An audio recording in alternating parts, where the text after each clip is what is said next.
speak of the devil. And he shall appear. I'll make him co-host in a minute. Sounds good. I just had my mom text me asking me to give her a call when I had a minute. I'm like, Mom, I'm kind of busy at the moment. Yeah. I'm busy. And it's probably going to go most of the night. Can I call you tomorrow, Mom? Yeah. Hi. I've made you co-host. You can unmute yourself, Luke. Yeah. Cool. We're not going to give co-host to Toby. I love him. We've only got 5 questions this time because we know what we're like. Yeah, we don't. I mean, one is enough, I think. You know, pretty much, yeah. Hi, right, go. We don't even need to show up. They pretty much interview themselves, don't they? Yeah. I don't have to do anything. Just sat here like, this is cool. How you doing, Charles? You all right? Oh, been better, been worse, pretty much, yeah. Yeah, like middling. Right now, I'm just, my mom literally just texted me saying, hey, can you give me a call when you get a chance? I'm like, I'm kind of starting something right now. Tomorrow's fine. Okay, good. All right, and get back to her tomorrow. Oh, cool. It's not urgent. Yeah. Oh, that's cool. I was worried. I was like, my audio just cut out. Oh. Are you okay?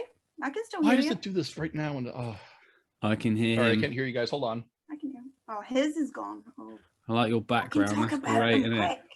We can talk about him quick. He's lovely. There's nothing to say. You know? He's a menace to society. So he'll know when I'm talking, like when he's got his hearing back, because he'll be like, oh, he'll know I'm talking about him. Bex is joining. My wife. Shall I make her co-host? She can tell us some stuff. Like, tell us everything. I'm back now. Hey, there he is. Sorry about that. I'm going to make a co-host. What's the red thing behind you, Charles? There, it's like almost like a wig or something. What is it? It's like a. It is a wig, actually. Yes. Yeah. Nice. Yeah. No, one of our group of friends actually is going through cancer. Oh, okay. Yeah. And I'm not one to dye my hair colors, so yeah, I got that for her specifically. So yeah. Oh, that's lovely. Yeah. That's really nice. Yeah, and then I've got it's a pink wig and a pink bow tie to go with it too. So yes. Oh, nice. I think you should wear it through the interview. Okay. He's always got really cool stuff behind him. You know what I mean? Like every time he's got that. A little while, at least it gets hot fast. Shall I show Luke what you sent me, Charlie? I don't think he can hear you. He's taking his headphones off. It's fine. I'll do what I want anyway. Love it. He's putting me to shame. Champion. Can you hear us, Charles, still or no? Actually, yeah. I just changed over to some different speakers. Can you guys still hear me? Okay. Sweet. Yeah. Okay, we'll see how this goes. All right. There you go. Awesome. Oh, that's perfect. I mean, it sets the tone, doesn't it, really? What have you got there, Scotty? What's that? Boots. Yeah, nice. They're from Charlie. I mean, they are boots with a capital B, aren't they, really? They really are. They're like extra. People at gigs. Instead of be behind people like, hey. I got them from Charlie because I did some live streaming of your gig. Oh, cool. That was his thank you present. I was like, you didn't. That's ridiculous. That's that's an amazing thank you present. I know. It was because I did Running Blind from him, and that's his favorite. Oh, exactly. Nice. Sorry. He was gonna say. Yeah, oh yeah. Cool. Yeah, I like that one. That's good. It's good live, that one. And when she's wearing those boots, she's almost the size of a real human now. I'm gonna pay for that later. Oh, that's great. Brilliant. Marvelous.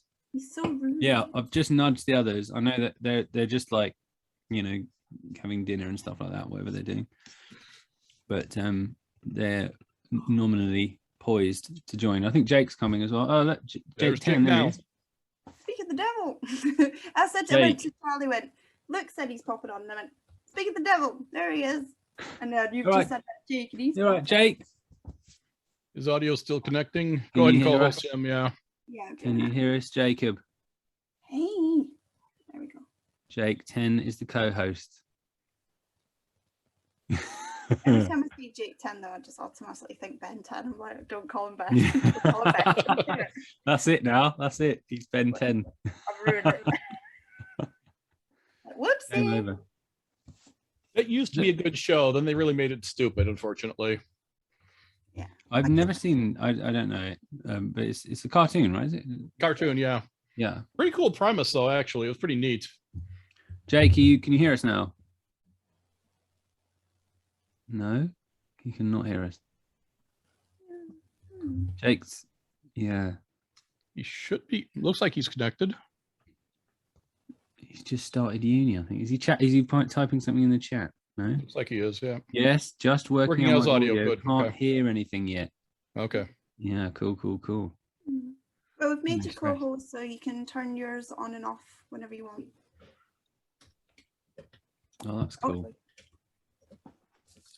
There you go. Oh, you just need to unmute. Unmute, mate. Come on, technology.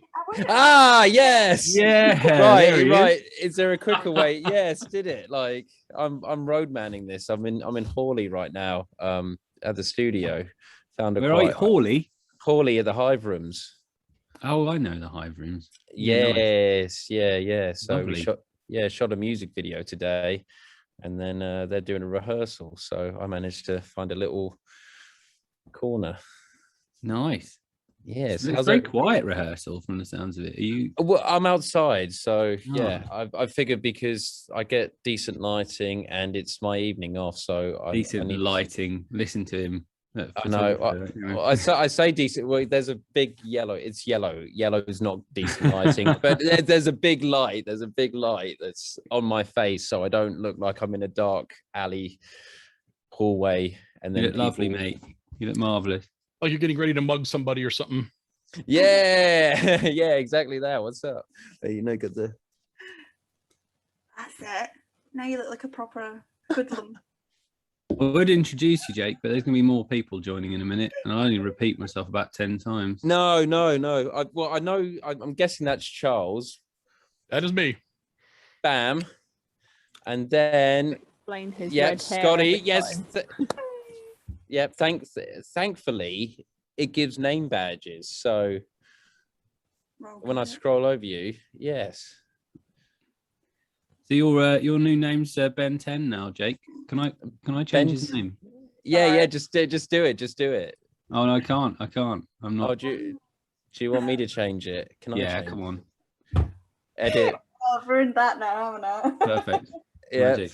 I was waiting for someone to say that. How do I do this? This is all very new to me. You have to right click your profile and then it says rename. I've just worked this out. Oh, you legend. So where do I find next thing? Where's my profile? Or like your little picture at the top or the side. Oh, right. So I'm going to get the guys to say hi real quick. I'm not sure if you can hear them. Say hi, guys. Hey, what's up? Hello again. That's the guitarist of Exist Immortal. They're doing a bow bow chicka wow wow. Awesome. They've Sounds great. they've got their tour in 2 weeks. Awesome. Are they ready? Do they sound like they're ready? Well, they're still getting the in-ears set up, so I'll leave it at that. But it's coming along. Once we get the rack set up, then it's oh, there we go, Ben 10. Whoever did that, thank you very much. I'm sorry for that. You're a hero. Everyone's going to think my name's now Ben. Excellent. Well, it is, mate. It is now. It is now. Jake is gone, and you know what?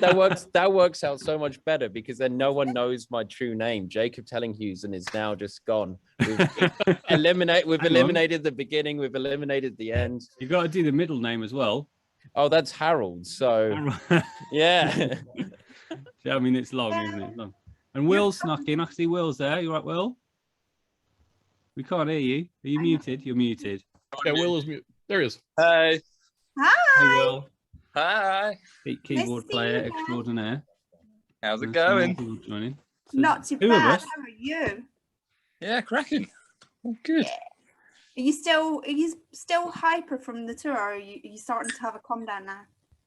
No, I'll come down now. You're down Back to reality, straight back to work. Like the following day, wasn't it? It was sort of, you know, Yeah. straight All back back to into reality. life, you know. It's all right. We got next year. Yeah. Yeah. Got But some no, good- it's cool. Sorry Yeah, I about the think. squeaker toy. What do you say, Will? Sorry about the squeaker. You got a squeaker? Yeah. Is this for your dog? Show us the dog. Show us. I would hope so. Come on. All right, hang on. Show Can you us turn the camera dog. on there? I was going to say it's not an Esoterica interview if we don't see the animals. Oh yeah, you can turn the camera. We've got There a you go. dog parade. Oh, there we go. Oh, yes. Yes. Champion. Sorry, Yeah. sorry, Will. Your camera's just got to be on the dog the whole time. Am I fired? If he can play keyboard, am I fired? Yeah, he's taking your job, mate. You're just going to feed him kibbles on stage. Good boy. Yeah. We're not going to have time for those 5 questions. Sorry, Scotty. It's just Done. It's also an ongoing thing with this group and interviews. We have like 20 odd questions because I said to Charlie what my nightmare would be if they're like on their best behavior and we do 5 questions and we're sat there like half an hour like crap. And, not happening. and that's that. Not happening. I can't think of any circumstance where that would happen. I mean, there's at least 3 of us, I think, that would, any one of the 3 people I'm thinking of who, are in the chat, that would just mean you just don't stand a chance. I mean, but if all of us turn up, then, it's chaos, really. Oh, yeah. So here's Matty.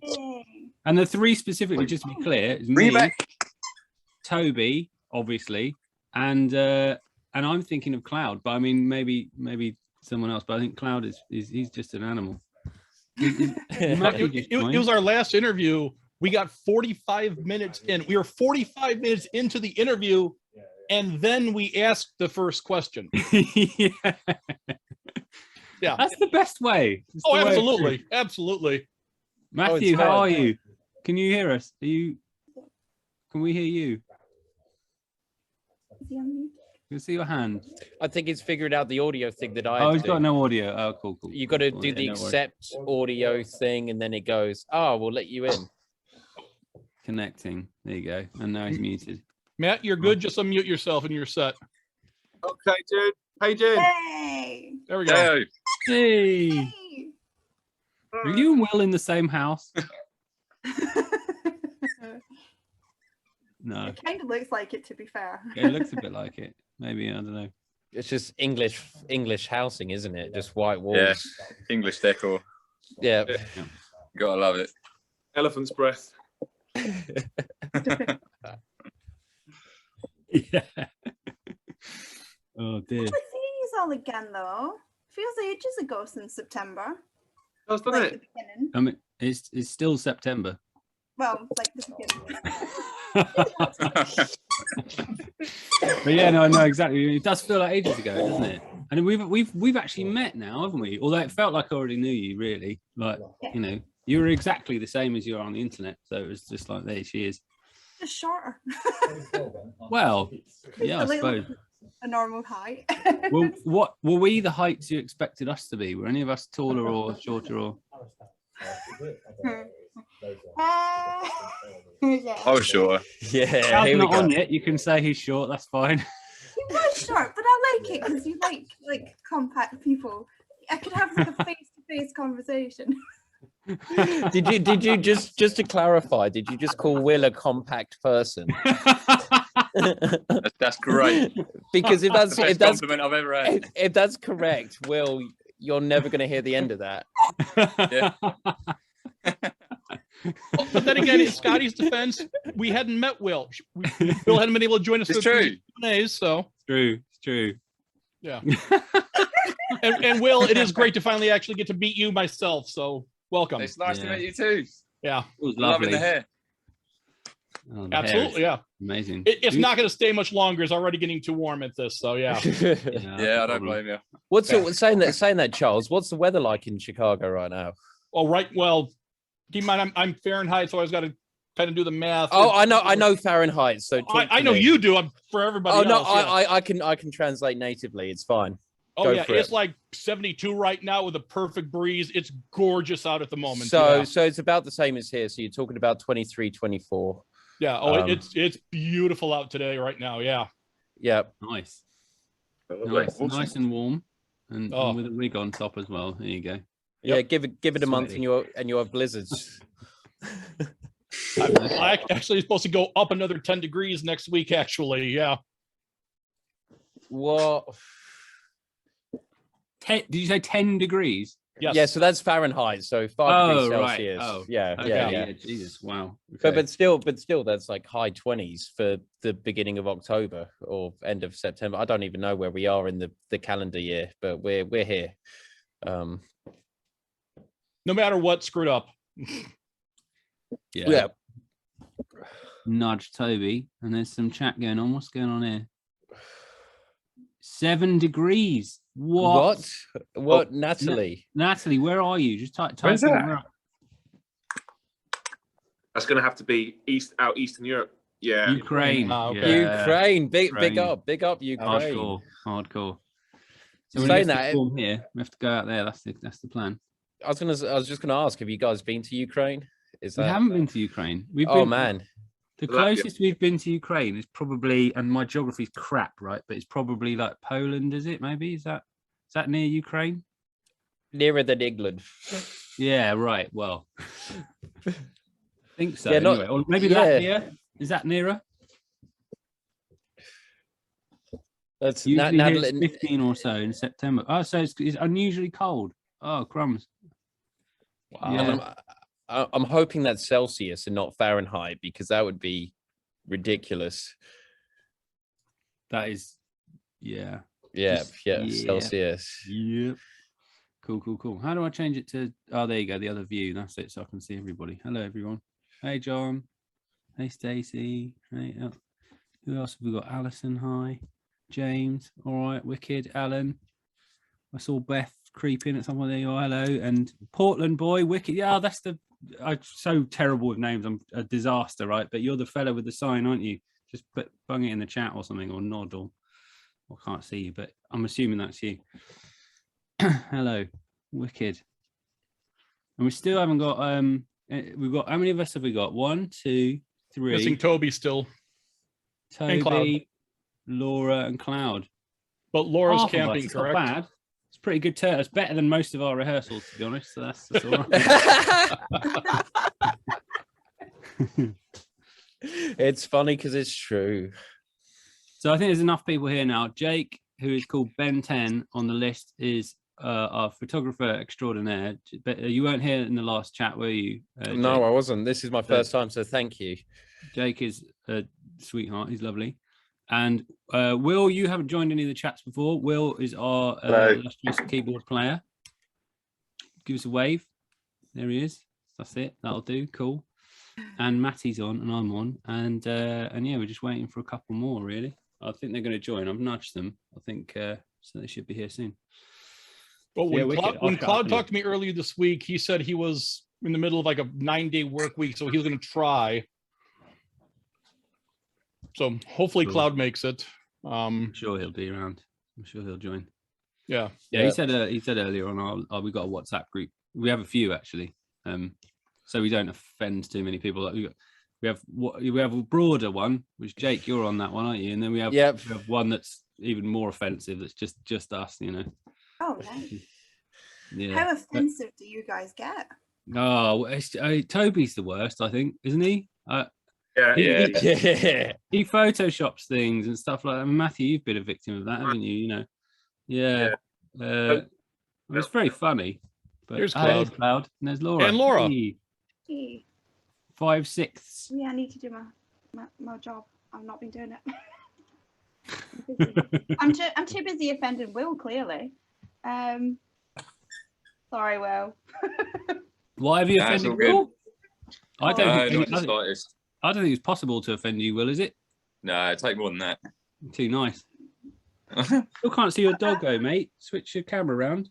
If the doggy out. Sorry, it's all going wrong, is it? Give us the doggo. Right. Smooth. Oh, there you go, Luke. Portland's got the sign up for you. Yeah. Yes, champion. I knew it was you. Wicked. Oh, Portland boy. Yes. Legend. I've still got to get you a photo, by the way. I haven't forgotten. It's been chaos. So I see a few people in the chat. There will be more photos as well. I'll get that out there. We'll probably speak about that later, but I haven't forgot about you people. Yeah. Amazing. I mean, you've been pretty good at, sending photos. Yeah, We had a the problem photographer is, before, didn't we? That and it took about 2 years roughly to get the photos. Quite a long time. Jake's much faster than that, so that's grand. We'll be posting some more stuff. Laura, I can see Laura. You're muted. You can unmute yourself, I Hello. believe. Can you hear me? Yeah, how you doing? Yeah, good. You right? Yeah, all right. I got waylaid chatting to my neighbour. Sorry. What about? Was it interesting? About dogs. She's got Yes. She's got 7 Cavapoos. And Where's you got a dog, haven't you? no, Ted. See if he comes in. Got to do the dog parade. Obligatory. Cloud's there. Cloud. We're here. Hey. Your dog is, Yeah, right basically there. waiting to jump up. There he is. Of course. There you go. There you go. You can't leave Bailey out. Ted just burped in my face. Thanks, buddy. I've got to get Bailey. Hang on. Zip up. What's on your head, Charles? Yeah, I knew that was going to come up. You better just explain that. This is my wig that I got for supporting Megan, one of our friends who's fighting cancer. Yeah. That's rock and roll. That's great. So, Yep. Awesome. so how's she doing? Like, Actually quite good. She actually has had her last round of chemo, and so she's definitely on the mend. We're waiting for the next round of check-ins from the doctors for scans and whatnot, so we don't know where that's at the moment, but things are looking very good in that regard. Are there any links to support her, anything that she needs, anything that we can mention here? Like, I think that's always a cause that, people care about. She doesn't have anything like that at the moment, but yeah, we've asked a couple of times. As soon as she does have anything like that set up, well, we're planning on, we're going to spam everybody on that one, no question. Yes. Perfect. Yeah. Perfect. Well, thank you for the request. No, appreciate that. Thanks. Yeah.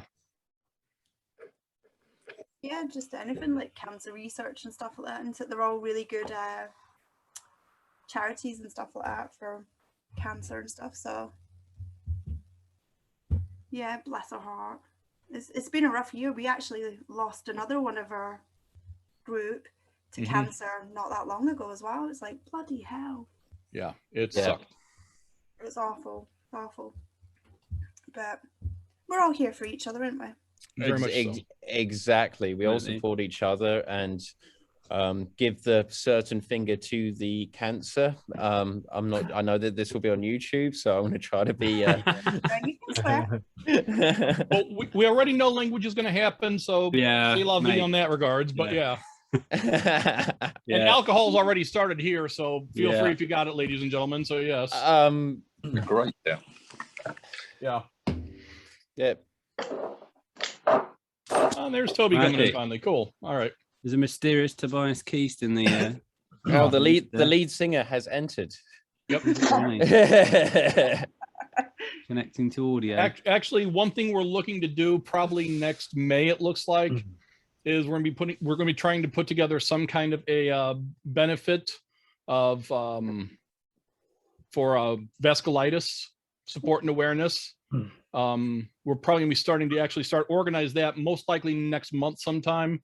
So we'll be reaching out to pretty much anybody who could possibly be interested in supporting that and whatnot, just because we know that's going to take a long time to get every possible group, organization and whatnot involved. But that's a very, very near and dear subject to our hearts. So yeah, hoping May, isn't it? We're trying to do something because probably showing an interest in maybe doing some sort of like charity type thing. So we're going to probably reach out to quite a few people about it. Should be fun. Make it fun. Sounds good. Awesome. Well, now that my hair is done. Anyway. Fun and awareness. That's the main thing for Charlie. Yeah. Oh, I bet that feels good, doesn't it, Charles? Does it ever? Good God. Yeah. Finally got the dead weasel off. Wow. And it was only like 10 minutes too. Yeah. Toby's here. All right, Tobes? You're rocking the elephant's breath as well behind you there, I think. We've all got the same colour house, I think. You're still muted, Toby. Hang on a minute. There you go. There you go. There you go. There you go. Is that better? Yep, I got you. You can hear No, me. I've got different color on every wall because it was wallpapered, and then my daughter decided to destroy it a bit, and I ripped it all off. And I've moved my dining room into my lounge. I'm extending the side of the house. I turned the garage into a studio. The house is in pieces at the moment. It's like a shit pit. It's horrendous. Wow. Eloise is here. Hello. Eloise. Welcome. Hi. Made you Awesome. co-host, Eloise, so you can come and go as you please. You can unmute yourself go. as well. Cool. Nice. Magic. So that is Yeah. So Jakey, I've got to ask, why Ben 10? So I'm not going to answer this. I'm going to let them answer this. I think it was Scotty's idea. I'm all for it though, and it was right at the top of the call, so you just missed it. But yeah, I think was it you, Scotty? Oh. It was. I think it was. There you go. It's my foot in it as usual, because heaven forbid. So I said to Jake every time I see his name, I just think Ben 10, because I've got kids, a bit mental. And then within about 2 minutes, I said I was shorter than, like, when I saw you all, I was just like, I'm just shorter. And Luke decided to ask me, did I think everybody else was taller or shorter? And I just started laughing and called Will a compact person. So basically, I got the good end of the stick. We've now gone from Jacob Harold Tellinghusen to I am now Ben 10. Yeah, it's perfect. Perfect. That's it. Game over. When Jake came on, he came on as Jake, though. the number 10. Aliens. There's a Cartoon Network show called Ben 10, so his name got changed because of that Cartoon Network show reference. So yeah. But Ben 10's not really 10, is he? He's got loads of aliens now because he unlocked the thing. Is he Ben 69 420? Or something like that. Something exactly like that. Yep. Yes. Exactly. Hell. Yeah. How's it going, people? What's going on? Not too bad. It's all good. We're just He's got 5 questions. Yeah, we got We'll 5. be lucky. You've got 5. Okay, good. Yeah, not too Nice. bad. We'll see if we You're can lucky get to get 5 in. Yeah. Oh, we are 15 minutes in. We haven't even gotten to the first question yet, so we're par for the course so far. Nice. Before we do get started in, we are going to go ahead and keep this exceptionally casual for everyone. Oh yeah, good point. It is Cloud 9 and Ben 10. Good point. Thank you. Oh, wow.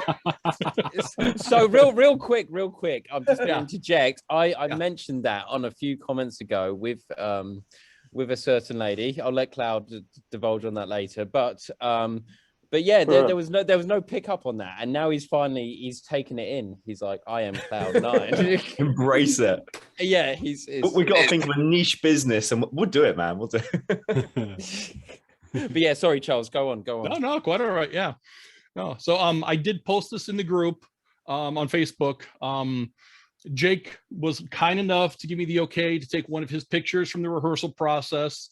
Through a friend of ours, Gemma, I had it printed as on a canvas, and I've been wanting to do this for a while. So this morning, I finally got around to actually putting up and building what I'm now referring to as the Esoterica wall.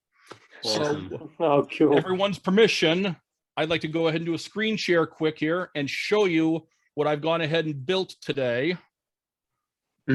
This is the Esoterica wall.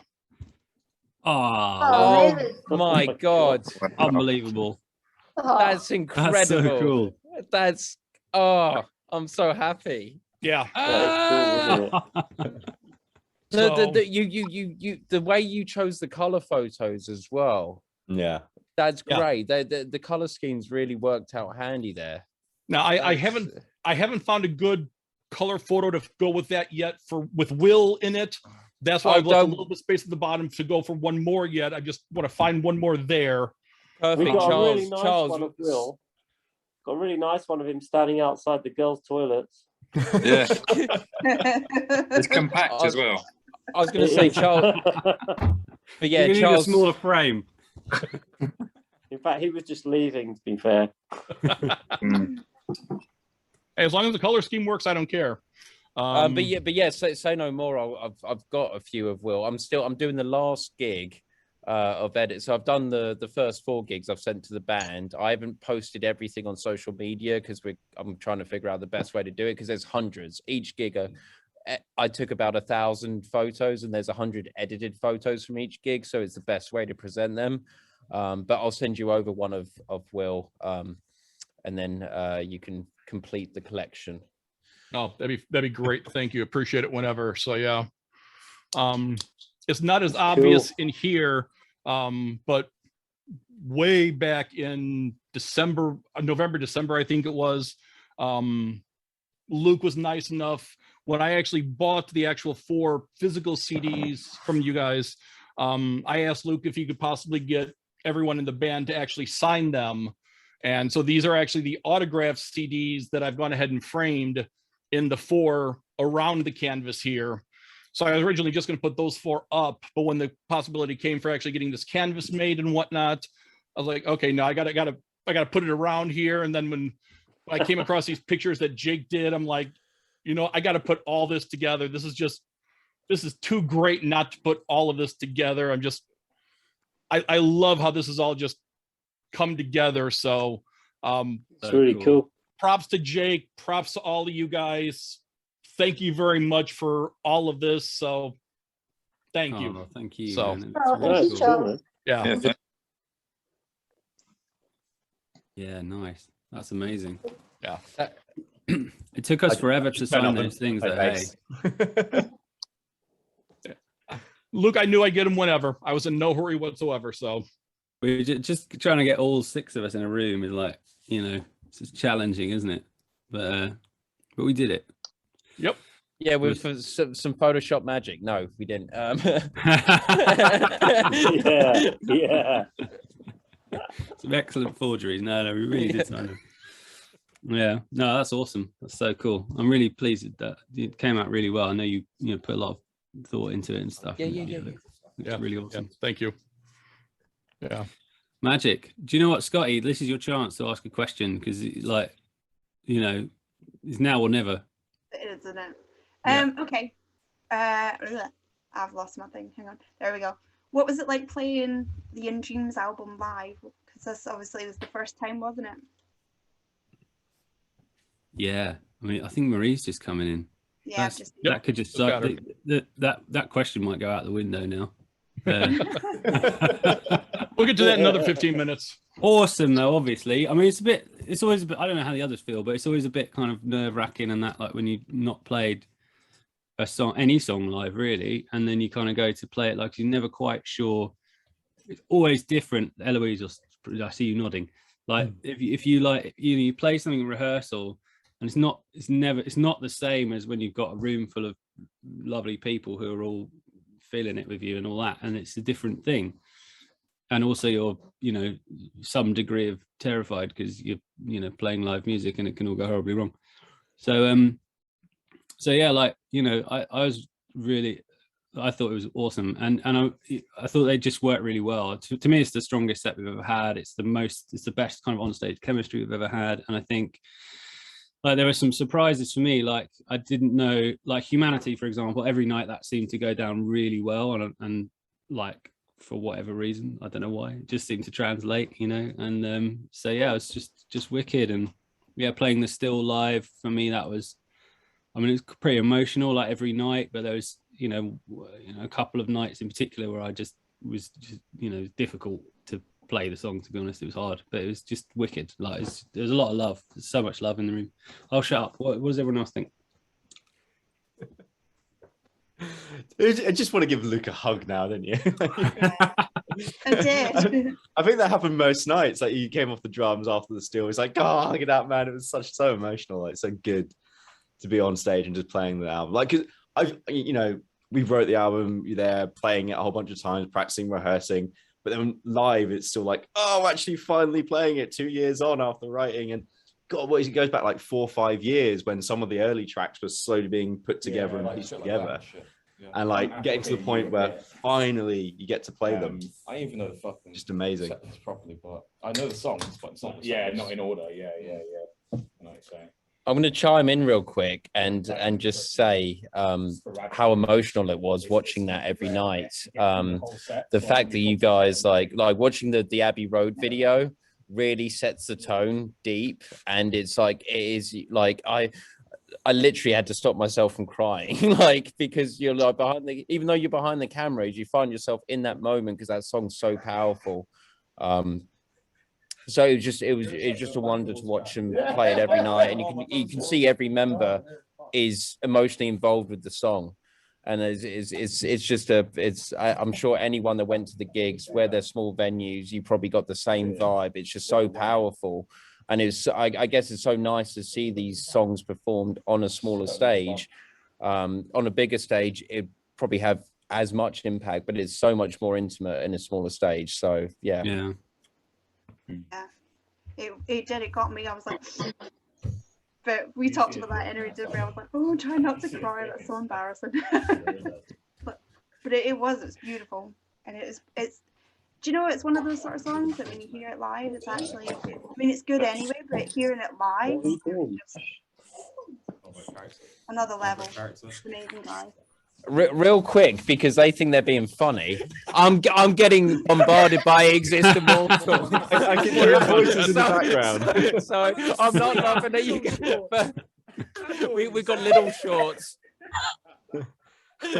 They've just come out from a break, and they're all just around me, thinking they're being calm, and it's like, nah, guys, you're being exposed. I'm gonna expose you, sir. I think that's exactly our vibe. I think it's fine. Yeah. I have to be creative on my video editing later. Got it. Okay. No. Just zoom in and tag him. Well, we were talking about maybe getting an interview with them, so we'll just pixelate his nipples and be done with that.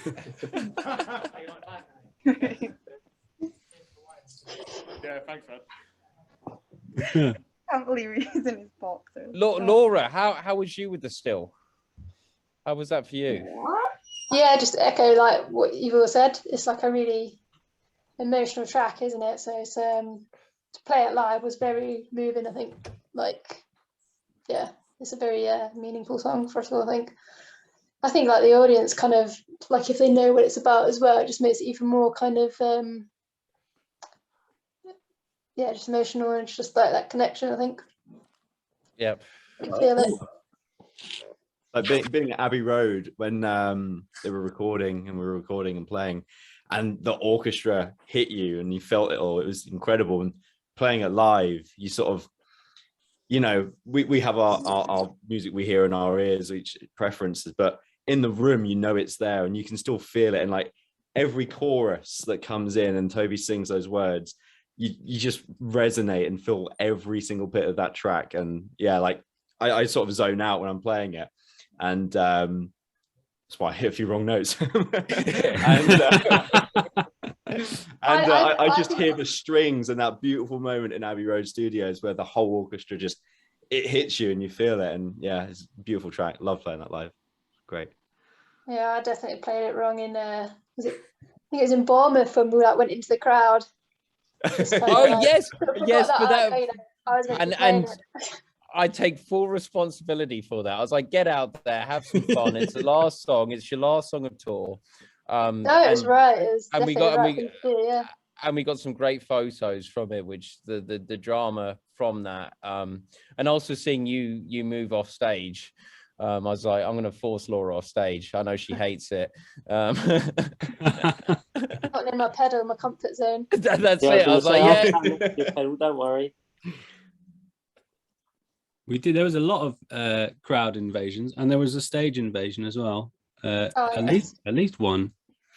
And Eloise joined us, didn't you, for a bit, and for a track. You can't talk, can you? You're muted, aren't you? Am I still muted? Oh, no, you're not muted. Yeah. Hey. Hello. Right. Hear me? I'm like, But you know what? Every night was different, actually. Like there was something different every night, and I think one of the things it's becoming a thing. Like being slightly unpredictable. We call it, or me and Toby talk about it as the danger element.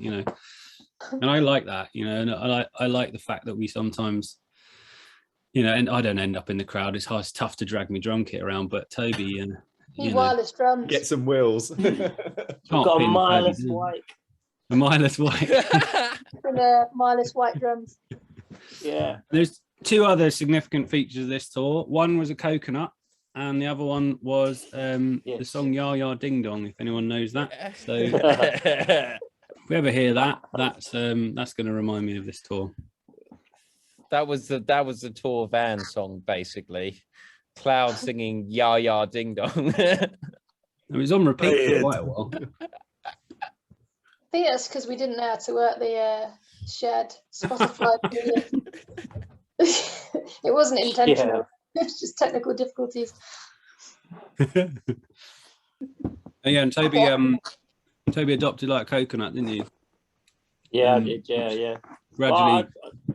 We all stopped for some food, and I thought coconut looks nice, so I bought a coconut, and I put a straw in it, and I had a coconut. It was very nice, and everyone thought it was very interesting, which it was. It was kind of different, but it's your skin. It's just not the Toby we know. Tobes, how many beers have you had today? He's there with a coconut. Well, I think it's also. I think the also impressive thing was we was at a gas service station, or petrol, sorry, excuse my American, petrol station, and you expect to get a ham sandwich and a packet of crisps, and he comes out with a coconut, and it's like, where did you find a coconut? I think that was the most impressive thing, and I hate to say that coconut sat on the dashboard for the whole tour. Probably still there. I ate half of it. The other half of it was a bit by the time we left. Oh no! A bit dry. It was kind of blue. What? Picks up the coconut. Oh. Considering our previous interviews, to me that completely sounds like a Toby story, actually. Kind of, doesn't it? Does, doesn't it really? You should really interview my missus, Okay. Yeah. She has to live with it. That's your famous last words, Toby. Well, yeah. Yeah, that's it. It's all good. So what was the question? Playing in Dreams. What was it like playing in Dreams? Like the album. Very nice. Yeah. It's very nice. It was good fun playing. Do you know what? One of the things that happened out of that was, I think everyone was singing all the songs, which was really cool. That was awesome.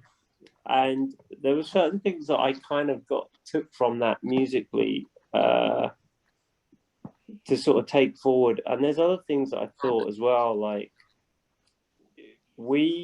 so traditionally you write an album, so you write a bunch of songs with your mates. You write a bunch of songs, you get them so far in, you go, yeah, these are good songs, we like them, whatever, Then you get to a point where, like the last album, we kind of partially designed songs with videos in mind. Like we had these ideas about what we wanted to do and how we were going to like structure things and make things, And what came out of that last tour we did was perhaps a partial redesign of the live set, as in the dynamics of a live set and the things that really, really work well and really, really kind of translate brilliantly live, So we're now into a conversation about because we're basically writing a bunch of songs already. We've got quite a few, and we're already working towards like another album and whatnot. And we kind of got to this point where we're looking at it going, like, what next? You know, like, what do we want to add to our set? How are we going to do it?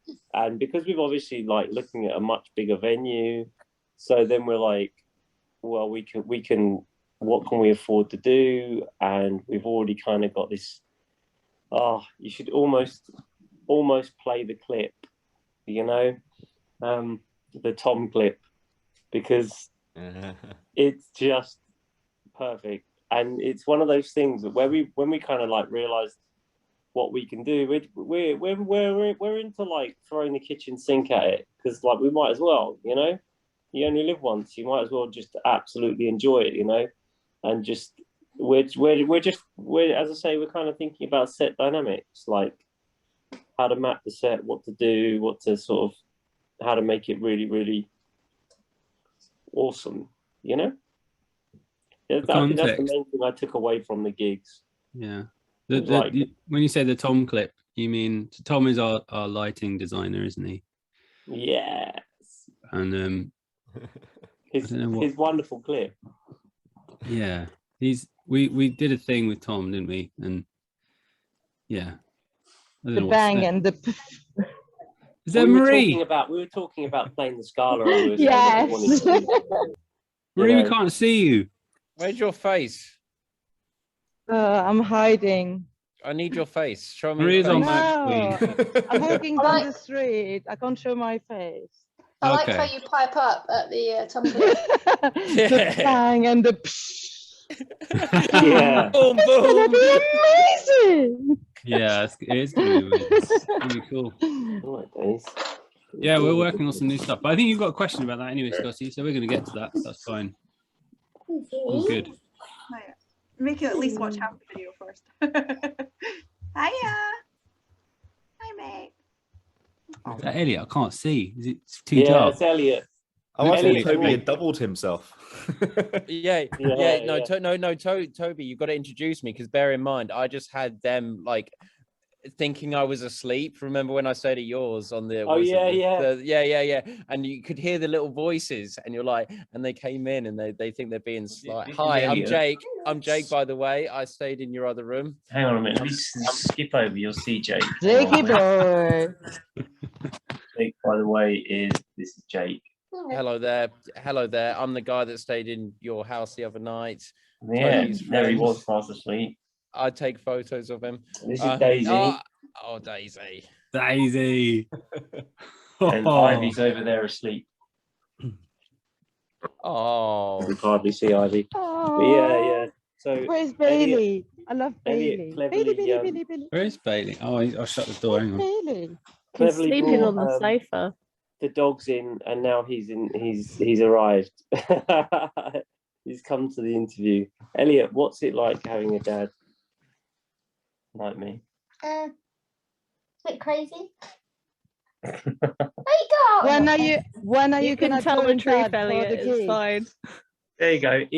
Interview Elliot. Go and ask him a question. Oh. Tell us something juicy about your dad. There you go. What? Tell them something juicy about your dad. Oh, I don't know. Your favorite embarrassing dad story. Here we go. Oh. What am I like on a daily basis? What's it like in a bit crazy? Elliot, what's the best thing you've done with your dad? What's the best thing you've done? It'll be computer games, isn't it? What is it? That's a puppy. Went to the cinema or something? Oh yeah, we went to the cinema the other day. That was fun, wasn't it? Mm-hmm. Yeah. What movie did you see? He chose this dog here. He decided he wanted that one, didn't he? And he's been training it. The name. He's been training it. What else have you been doing? Woo. He's the middle child. Looking after your little sister. Yes, he's got a little sister and an older brother, and they are all terrifying, and they wake up people who sleep in our house, don't they, Jake? Yeah, it's brilliant though. There's nothing cute. Like I'm an uncle, but I don't get to spend much time with him, unfortunately, due to work. but so it's always nice. You hear that and you're like, oh man, like it's the best feeling. Like you hear these little voices and it's like, yeah, you're waking me up, but there's nothing better than being woken up by those little voices. I say that I'm not a dad. Hey, it is epic. It's really not that you know of. Yeah. Yeah. And the throwing under the bus has begun. All right. Yeah. Yeah. It's good. It's good one morning here and there, but I'm not sure if every morning I would have the same. Yeah. That's all right. It's the 3 in the morning. Yeah. It's when they wake up at 3. I had a nightmare. I'm feeling sick. You're covered in it. You know, you got them laying on you, and you got all that other crap going on. It's just crazy. And then it goes full circle. So you get them at this age, and they wake you up at 3 in the morning. Wait till they're 18, then they'll be knocking at the door at 3 in the morning doing the same thing. You pop her back in her bed. Cool. Okay. Bye. Or you're asleep and they're right in your face and you just wake up and you're like Just try take not her to a little. punch them in the face because you're just like somebody in your face and at night. She's like, no, I want to go to the sofa. Oh my god. Okay. Oh well. Yeah. How you doing, Matty? All good, all good. What's going on, mon frere? Listening. Yeah. Writing songs. A voyeur. Yeah. Yeah. Yes. What have you been up to? What's been happening? You've been trimming the bush. In the bush. The face fungus. Yeah. Bit of going on. Might have a new riff. Have A you? new riff. Ooh. Let's hear it. A riff. Yeah, right now. Yeah, get your guitar out. Don't fuck it up. I bet it's good. Right. We're waiting. Forming. Yeah. I like it. You're not going to play it, are you? More acoustics. Yeah. Magic. Yo, what's up, Mikey? I saw someone just enter the room, so I just want to say hi. It's good to see Mikey. people joining. So, yes, what's up? And I saw Jim. Jim came in at some point. Hey, Jim, how are you? Lovely to see you. Oh, you can't reply, can you? Sorry. Robert. I think they can write in the chat though. Oh, there you go. Perfect. Oh, yeah. Hi, guys. Perfect. Legend. So Matt, what was it like for you for doing some of the newer In Dream songs? Was there a particular one that really stood out for you? Yeah, I think Humanity was a real kind of, it took me by surprise actually, just the sort of, it really seemed to get people going, you know, and like a couple of other guys had said, like sort of everyone was singing, you know, singing along with it, but it just really seemed to sort of take the setup into a next gear, because it kind of happens at about halfway during the set. It just really kind of takes, and yeah, it really shocked me. I didn't know it was going to be that well received. So yeah, really surprised. Yeah, it was a banger live, wasn't it? It really was, yeah. And then opening up with Breaking the Unknown as well was really cool. I think it was a good way to opening the song. Sort of gets you sort of just in the mood, really.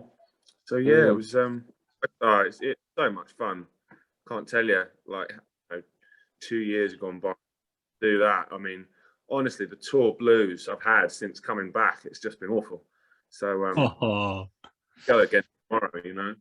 But this is how it goes. Yeah. It's nice to see you just all on the screen here, you know, like. I know. Like being someone put Yo Yo Ding Dong back on, we'd be back in the bus, aren't we? Do you know what I mean? I know, yeah. So the next question, hey, 40 minutes and we're getting to question 2. We're doing really well, Charles. This is a record. We're beating the previous You guys interview by 5 minutes. There we go. Eurovision. The next question, each of you, I want to have you each answer this question. Yeah. Of the songs you did at each of them, I don't know if your playlist was the exact same at each one, but of all of them, what song was your favorite one to play at each across the entire tour? Try that again. Across the entire tour, what song was your favorite one to play? And you guys can have the same answers if you want, but I want an answer from everybody. So we'll start with Luke. Right, we got. First of all, I'm going to help everyone out here by trying to remember what the set list was. Put up the screenshot. Yeah, I've got it. I've got it. We put it in our WhatsApp group here. I've got to be On the careful group chat, yeah. not to show the wrong picture here because this could be awkward. But Yeah. here we go. Fun. It could be This fun. looks about right. Can you all see that? Look there. Oh, hang on. Some songs, and then that Right, one. yeah. Those ones. It's really funny, isn't it? Like when we each get the set list, how many little scribbles, notations, and alterations we make so we know what we're doing. And we still fuck it up anyway. Clouds just goes bradeng deng, bradeng deng. That's how Clouds just. What I love when we did the thing with Tom that we're not allowed to talk about. On his one, it just said next to about 3 or 4, it just said lasers, and I thought, yeah, that's brilliant. That was great. That was my favourite set list. What am I? Lasers. Honestly, the set list for this tour was my favourite so far. I thought it was really strong, if you know what I mean. It was just banger after banger for me personally. I mean, I'm biased because I'm in the band, but I thought it was great. What's my favourite song to play? I'm going to cheat here and say loads of things that I'm not supposed to say because you're just after one song, so I'm really sorry. I like playing I Won't Give Up On You because me and Will look at each other and smile in that song. So I like that one. Emotional. I like True Faith because people seem to know that because it's a famous song, so that's good. I like Humanity because it was unexpectedly well received. If I have to pick one, Running Blind is always great live. Oh shit, this is really tough. And generally, by the way, my favorite song live is Tomorrow I Won't Remember. It just all, I don't know why it just always just is upbeat and it seems to people like it and that it seems to go down well. Yeah, I'll go I Won't Give Up On You because Will's smile is just, you know, that's it. It's compact. I want. It's compact. Just beat me to the joke. Just beat me. Oh, you don't do these though. Just everyone has to rap. What did you say, Scotty? Like he's just ripping the test. I was like, Yeah, that's the requirement. That's a prerequisite of what did I say at the beginning of the chat? I was like, yep, that's the thing. That's gonna happen. Will's compact smile. But and from now on, I'm gonna keep referring to Scotty as compact too from now on. So yeah. Okay. Next, Matt. I'm gonna say The Divide. The Divide. Okay. Just to annoy Toby. Just to annoy Toby. Okay. I'm going across here. Cloud. Oh, so there was a moment. I think it was the first time we played it. Humanity, right? So there's a synth that comes in the chorus, and there was one show we played where when everyone hit that note, the stage was shaking, and it was such a good. We thought, oh god, is this us? Is this someone jumping around? It was just the resonance. It was amazing. It was hilarious. I remember feeling it live, like this is so hilarious. But I think for me, you don't remember? It was what show was it? I remember. I do. Manchester. Yeah, because it was the high stage and everything was shaking. Yeah, but I was like, mate, I've got to get new bells. I was like, you just hit the brown note. Yeah, the brown note. Yeah. But I can't remember who it was, but someone turned around. I think it might have been you, Matty. You go, was that you jumping like on the stage? Well, no, that was the note. So good. Oh, sorry, I'm so sorry. That's right. For me, it's probably Breaking.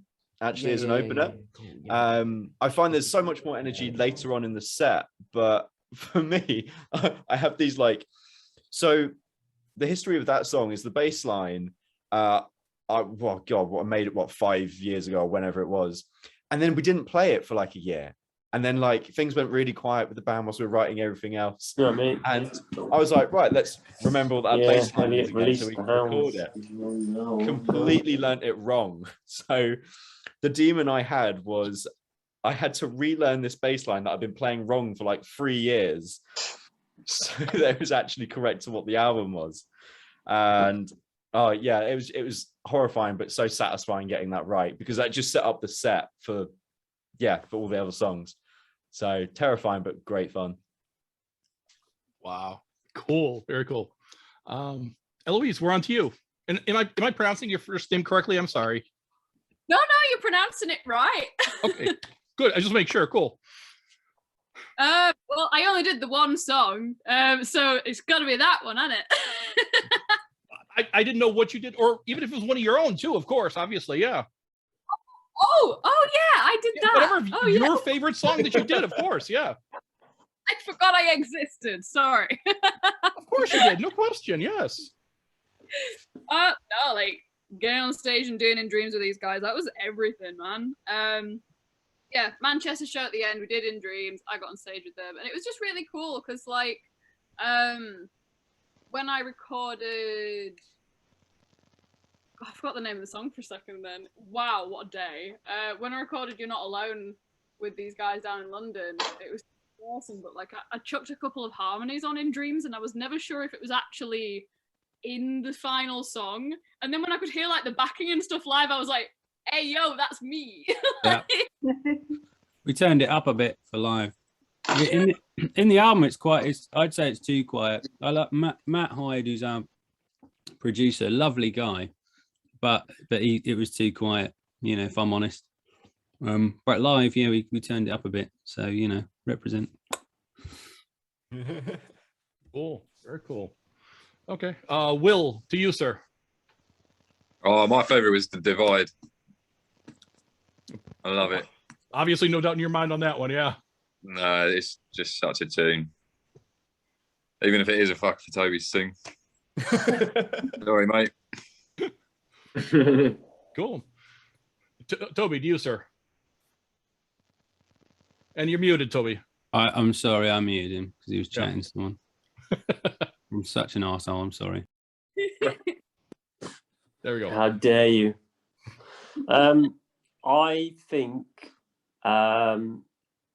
it was epic when everyone was singing Humanity. That was amazing. I would say that I like, back to the danger element, like I really love it when we get in there with people and just sing with them, or, you know, so in a funny way, there are a few songs which are like really good for that. You know, I Won't Give Up on You, that was just cool in that way. It depends on the song really, and it depends on the moment, you know, like, but definitely Danger Moments are my favorite. Any song which has that in it, I love. But I was really surprised when the whole place started singing Humanity. I was like, fuck me, that's worked really well, you know. So that was probably the man of the match for the tour for me.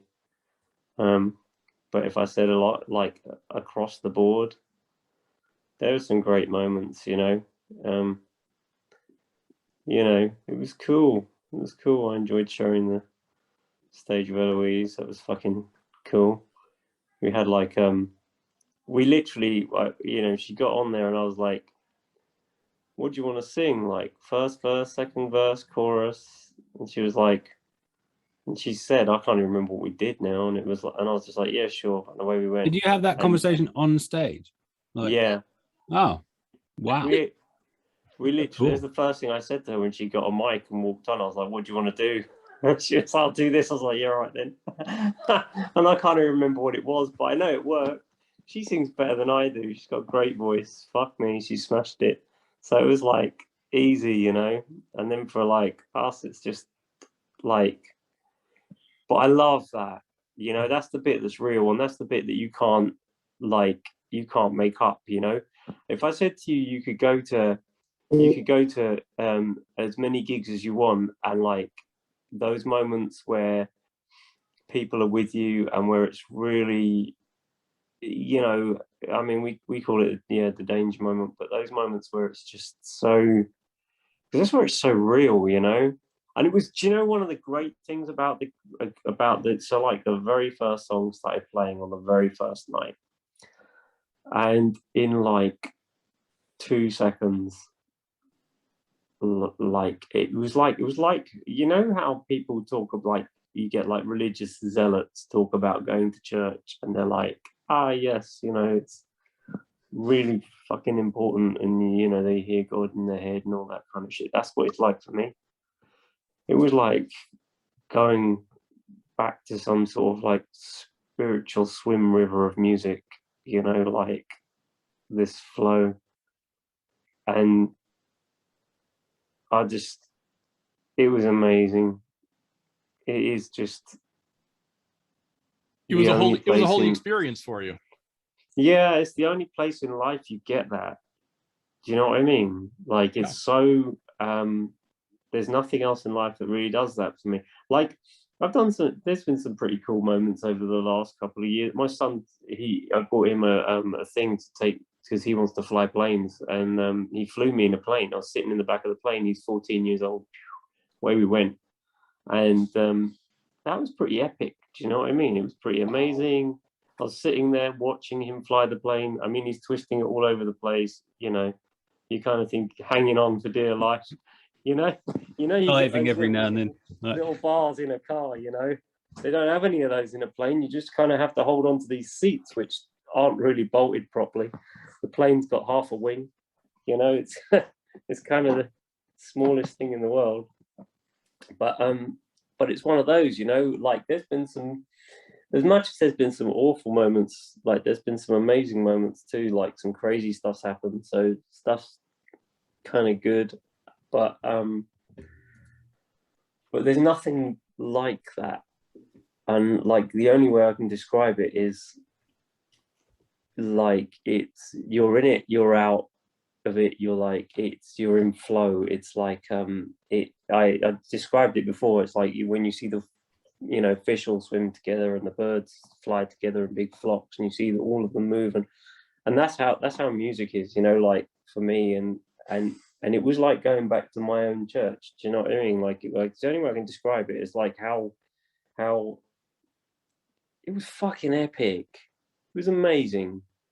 You know, and it was a short run, few dates, you know, we're still really testing the water and revisiting ourselves, you know, and what else is there in life that's worth doing? You know, like in life, you do have to find the thing that you do, you know, and it's important to know what that is for you, you know, and some people never find it and some people do.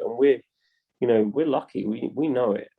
And so then, you know, then it puts sort of success into perspective and things like that, because really those are they're not important, and in a funny way it's just a byproduct of what you're doing. It's all like it's like the little bit, but I'm telling you, man, just the first few notes play, the music starts playing, and I know you had that kind of speech from that guy saying, oh, you know, it'd be like COVID never happened and blah blah blah.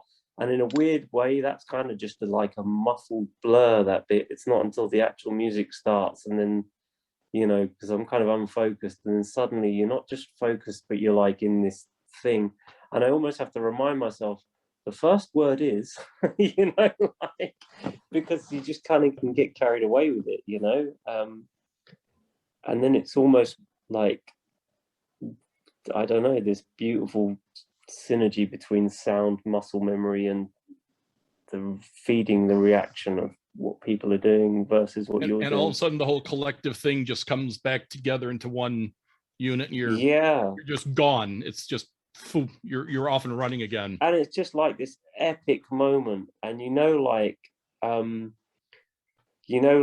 when that moment happens, it's sort of like you're sharing that moment with those people as well, and that'll never happen again. Like whatever happens in those days and those times, it'll never happen again. It just is that moment, you know. Yeah. And you know, I fucking love that. Honestly, in a way, if I could bottle that and sell it, I'd be a billionaire. I'd absolutely smash it up. You know, I'd sell more of it than they do COVID jabs. It'd be like crazy. It's and that would be without having to try and force feed it to people. It's just crazy. Like it's such an awesome feeling. It really is. You know, it's amazing. It would be the ultimate cure-all because you wouldn't need anything else beyond that. There's no question. No, exactly. That's it. You know, and No. it's like it properly is just like the only thing I can equate it to is like when my children were born and things like that. Do you know what I mean? Like, oh, absolutely. There's certain moments in your life that you recognize and you see them and they're just so like, but like, no wonder musicians get like, end up killing themselves with drugs and things like that, you know, like, you know, where else do you get that kind of vibe? I mean, I'm fucking lucky. I've got a beautiful missus. I've got lovely kids. I've got, you know, I don't know. I'm lucky. I've got that kind of thing around me, you know. I know the way I am. Just everything's chaos. My missus lives with chaos. My kids live with chaos. It's just, but they're happy with chaos. It's fine. But that's just like this clean, pure, unchaotic, beautiful moment of just, it's awesome. No, completely understandable. Laura, what was your favorite song that you got to perform on this? I think I always like playing The Divide. Again, sorry Toby, because I know that's probably not your favorite. That's fine. That's cool. I thought I really enjoyed playing Gone at the Black Heart when Martin Mickles came on stage with us, a very good friend of ours. That was awesome. If you didn't know, he did the solo for it. So yeah, it was just awesome to share the stage with Martin. Great That was a vibe. picture you shared the other day on Instagram, yes? Yeah. Okay. Yeah, if you get a chance, definitely check him out. He's amazing. Oh, fantastic. Okay. Yeah, those are pretty my favorites. Oh, fantastic. Now, this is going to sound odd, but Jake, sorry, Ben 10. Yeah. Now, obviously, getting all of these shots, you had to be, for the most part, rather stealthy, trying to get around and whatnot. Was there a favorite part that you had? Like, I really enjoyed kind of hiding in the band in this song, or trying to sneak around here. Was there any part of that you really kind of Jake, had a lot of fun during? You're on mute, but also before you get into that, right? You've been told off, haven't you? Just like what happened? So let me unmute. So no, basically they weren't telling me off. They were just saying, look, if you'd like an indoor space, we've got one for you. Oh, that's lovely. So he's just going like, look, like I know that you're out here, like it's a bit loud out here. Like, do you want to have the space? So it was like, I thought it was drama. Yeah. Oh no. He was just like, are you sure you're all right? And it's like, yeah, no. Because I was sitting outside because I didn't want to commandeer a room because it's a rehearsal space in it. So people pay for these rooms. So I was like, I'll sit outside. And then he just felt. Tell us your photography secrets. But basically, it's like with every band. So every band is different. With Esoterica, is very much like I spoke with Luke. I spoke with the band. Is knowing what they're comfortable with, and they literally love me being all over the stage. Which is fantastic, but there is a thing like in my head that I want to make sure the show's about them. So even though I'm about the stage, I am hiding in corners. I am trying to proactively make sure that I'm not in center stage, minus when Toby goes into the crowd, then it gets different because I follow him and then I'm in the face and doing all that stuff. But it is the show's about them most importantly. Photos are great, but we work as a team. It's like they know the angles and they're all about like they literally tell me climb whatever, go wherever, just do your thing, Jake. And it's great because it allows me to really creatively get the shots that I actually want. So it's great. It's not like being a photographer that's just there to do the shoot. You're there with the band, you know the band, the personality, you know, and they're comfortable with you so that they know that you're going to get in their face, you know, you're going to be stepping on their ramps, and climbing over them. And it's like little moments where I creep across stage where I'll duck down, but I'll put my hand out so they can feel me if they fall back on me, so they know that I'm behind. Do you know what I mean? Like little hacks, like where they know that I'm climbing across stage behind them, so they don't accidentally knock me over. But yeah, what Eloise put in the chat, stealth mode, exactly. Yeah. Stealth mode is, it's like, yeah, you're trying to be stealthy, but there's obviously moments where you're not going to be stealthy. It's small stages, small venues, and ultimately it's impossible to be completely stealthy, but it's great because I climb on stage, I climb off stage. It's all involved. There's no boundaries, which is great. Usually as a photographer, you've got the photo pit, and that's what you're limited to. It's great. You're basically like it's weird. You're on stage enjoying these moments, and it's like you're seeing the personality, and it's like that's priceless, because that's what you want to capture when you're with a band. It's like, yeah, we can get these static shots from the photo pit, but the best thing is when people see what the band's doing from the band's perspective. I always try to get like even behind the shots, so you can get it from Luke's perspective. So Luke can look back on photos and go, oh, that's what I see. But also other people can see that, because you've got all the lighting as well. So you don't, when you're in the crowd, you don't actually see what's on stage, because lighting is just, so it's just trying to make sure that everyone gets to see every angle. There's definitely a lot of life in your photography, like that on stage feeling comes across in them. Yes, and that's the other hard thing, is balancing it. On stage photography is the worst photography. Like, you've got so many different lights, so many different colors, and it's the hardest thing to photograph in the world. Like, because you can't set exposures constantly.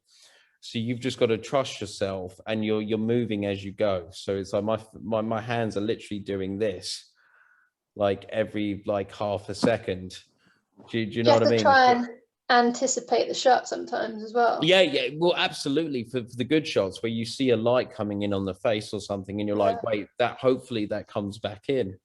Such a small window of opportunity. And the more you do it, and obviously when you're on tour with a band, it's different, because you pick up the songs, the songs, you kind of pick up where the lighting engineer is going to start going ham and when they're not going to go ham, and then you can design your moments around that. But yes, you're literally like you're fighting the light. You're like, but obviously I use flash a lot of times, which allows me to control to an extent. But you're hoping for that good light when you get that, like, especially with the lead singer, when you get that nice ambient light on the face, and you're like, oh, that's a perfect moment. But you've got milliseconds to capture that, and it's.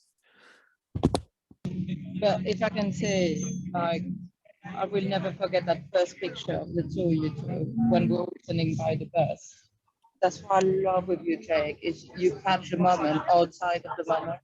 It was not just the gigs, it was just like us grabbing a beer, us like hanging out, us loading up the bus. You were there and you were catching the moment. Even in the bus, you were filming the rules and everything. And I love that.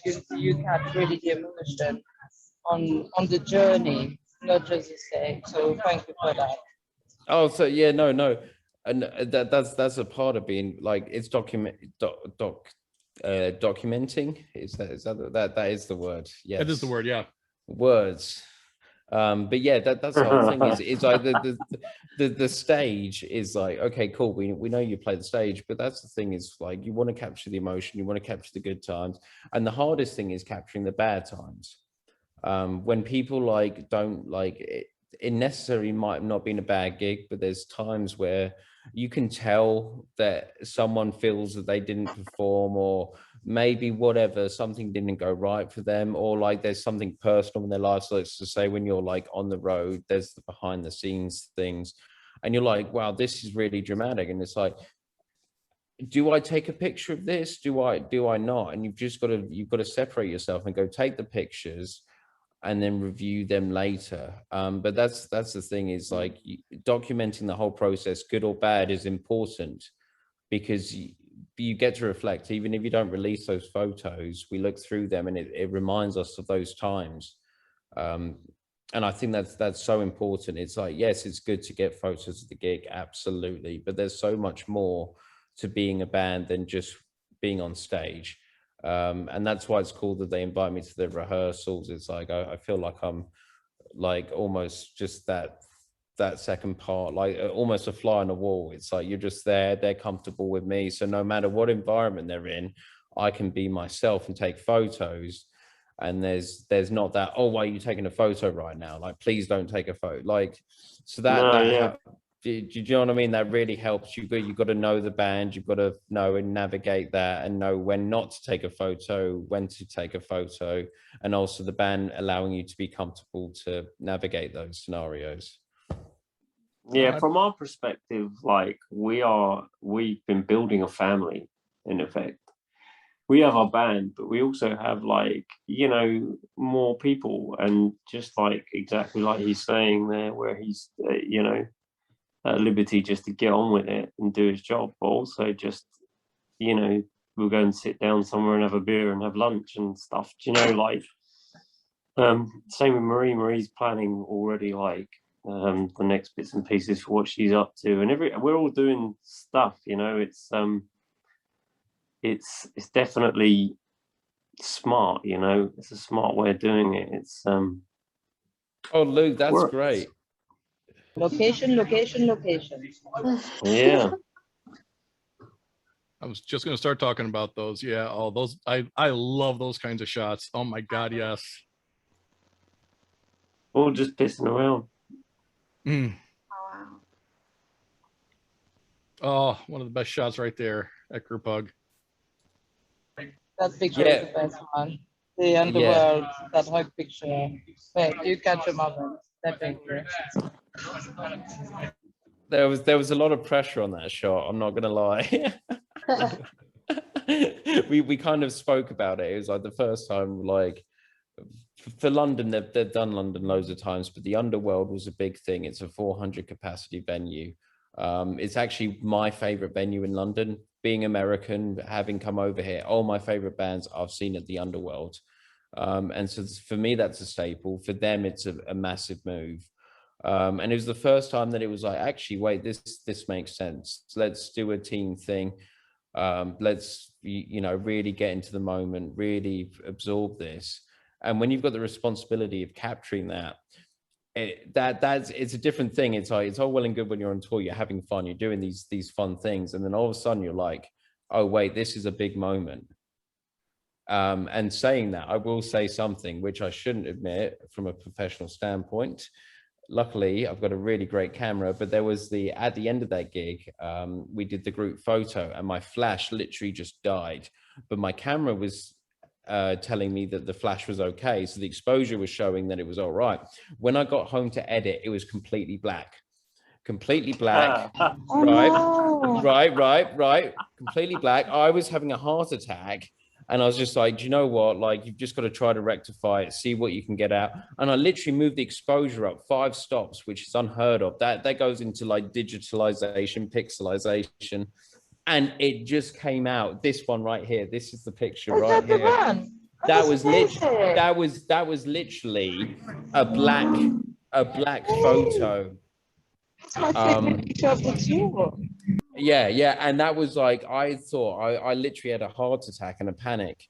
I was like, oh my God, I've missed the most important moment of the whole tour. Like, but we got it. We did it. Oh my God, like we're rich after the film. Wow. Yeah. So it's intense. It's intense. Like it's cool. Everyone's like, yeah, rock and roll photography. It's so fast moving, man. It's really fun. But then, yeah, you miss those important moments. You've stuffed it.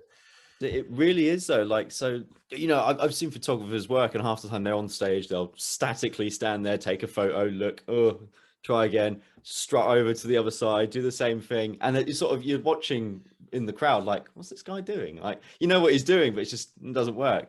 But there's moments where with my bass, I've got to try not to hit you, and so like I keep an eye on where you're at, and like you're bouncing around, you're moving, you're bang, photo. If you don't get your photo, you can see like, I didn't get that shot. You don't stay there, you move on, you take your next shot. and you're moving around, you're singing the songs, like, and so people do catch your eye for a moment. It's like, oh, that dude's rocking, and he's no, you know, it's so professional. It's so good working with you on stage, you know, like bouncing. I lose you half the time. I'm like, where'd he go? He's like part of the entertainment now. Yeah. Well, it's like it becomes part of the band. You know, it's good because Jake's moving and he's so quick and like a ninja. What was it, stealth mode? It really is. It's great. The thing is, like, because obviously I was in the crowd, and to be honest, you are quite stealthy. I didn't notice you. Maybe about 3 or 4 times the whole thing. I mean, I wasn't looking for you, but I didn't notice you, if that makes sense. I noticed you twice. Yeah, really. I think it's about 30 times. How many pictures I have of the sticks, Luke was always looking out for me. I'm like, no, play the drums. I want the drama in the face. And he's like staring at the camera. I'm like, it's a good shot. I'm like, but get back to playing drums. Let me get the drama. But no, but it's great. It's great though as well, because it's like when you have that personality, like when they're looking for you, and it's like it's weird because there's that moment of like you want to document stuff as it is, and you feel that if they're looking at you that it's non-authentic, but actually it's truly authentic. That's your relationship with the band, and you're showing that to people that don't have that insight. And I think there's something so powerful about that, about a photographer and a musician being able to connect. They're comfortable, you're comfortable, you're capturing their best times. And to be able to have that where someone feels comfortable with you, like me and Luke would just have a laugh. The rest of them are like at the front, like, you know, doing their thing. And he's just flipping his sticks, putting his drumstick in his mouth. And none of them know what's going on. And it's just me and Luke having this amazing moment that only me and him really share. You know, like Cloud, like exactly like those kind of faces is like, yeah. I don't know what else is going on. Yes. I don't know if I can find. Oh yeah, wait, go back. That's my favorite. This is a great photo. Yeah, that's the one. That is the yeah. I don't know if I can. Oh, you're right. You do get into the. Yeah, there's one. Yep, that's it. That's a sex face.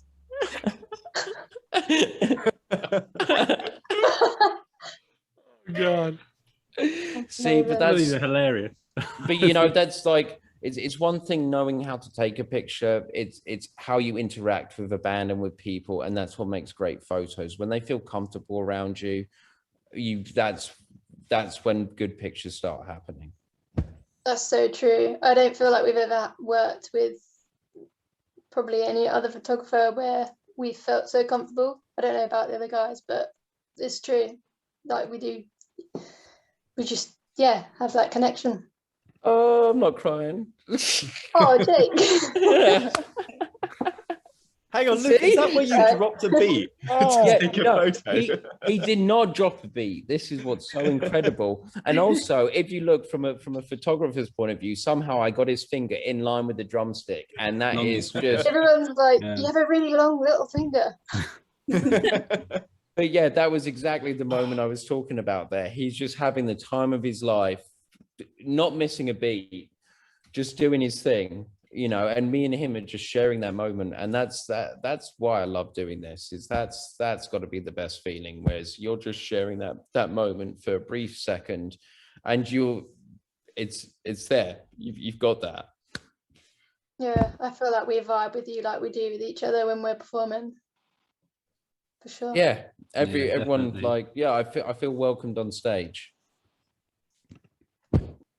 Yeah, it's obvious, and the output, the results of those pictures, the videos, and whatnot, it shows. It absolutely shows. It's a partnership. It's symbiotic. There's no question about it. Absolutely, yeah. Right, Charles, you got another question, haven't you? Is it going to be a good one? Well, hard hitting. Yeah, I don't. Scotty does actually. Oh, Scotty. Yeah. It's me. I'm not paying attention. I keep shutting my questions down. So when you write some music, do you ever really sort of take a step back and actually think of the impact that it has on other people's lives, if it makes sense? Sorry, Scotty here. Actually, James Baker there is saying he's got to head off. Be well, sir. Thanks for coming on. Thank you for coming. Hey, Jane. Hey, James. Thanks for coming. And actually, I did actually want to give some quick props out to Erin, who's on iPad here. It's 2 days after getting her friggin' gallbladder removed. Oh my God! It's just after 7 o'clock in the morning, Sunday morning in Australia, and she's on here with us. So hardcore. After getting a major organ removed, she's here joining us. So yeah, amazing. Welcome. Yeah, well done, you. So, all right. So sorry, Scotty. Go ahead and ask the question again. There. Apologies. Oh, look at her face. She's so cute. Anyway, now I've ruined it now. Hang on. Right, I'll try that again. Now, when you write a piece of music, do you sort of like think of the impact that it has on people who are listening to it? Like, as Luke and Laura know, like, the still really means a lot to me. It's not my song and it wasn't wrote for me, but it means something to me. And everybody has it. I think everybody who likes any sort of music anyway have their song. Do you ever sit and think about the sort of impact, how wide reaching that can be? If that makes sense.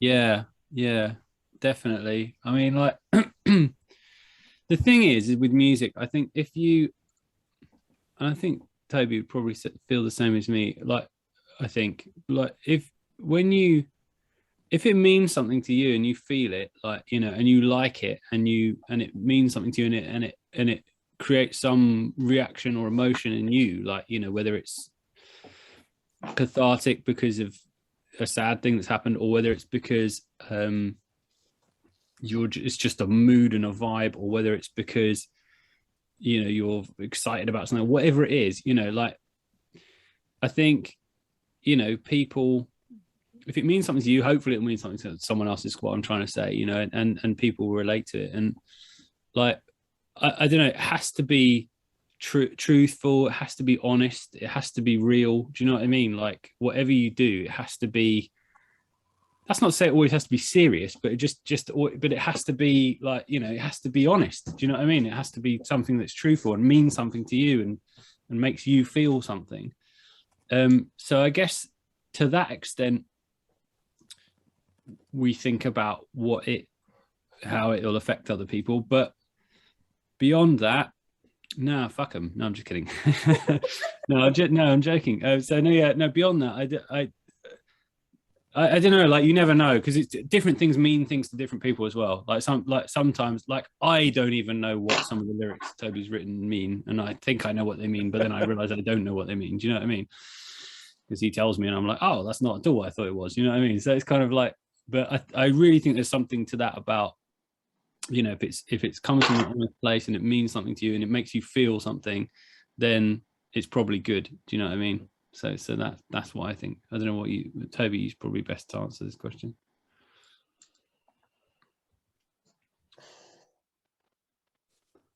I definitely didn't mute you this time. I'd just like to know what he meant by this angry door. It took me 10 years to realize the first lyric to Tomorrow, one of my favorite songs live. Hi. Angry door. You know, like, this angry door is a blessed obstruction to me. In other words, you know, the other side of the door is going to be a load of shit. So it's almost aggressive, because you know you have to be in a mindset to open it. I'm grateful for the fact that it's an obstruction. Do you see what I mean? Do you understand how it works? Yeah. So, like, never knew the rest of the sentence. I just thought this angry door. I was like, did Toby get locked out of somewhere one day? Yeah. A simple distraction to the mind. You know, you're thinking about going in before you go in. So, like, okay, if I said to you that, like, writing songs is a thing in itself, they kind of evolve on their own for a start. So some are very emotionally driven, some are more thought through, some are, do you know what I mean? There's different things.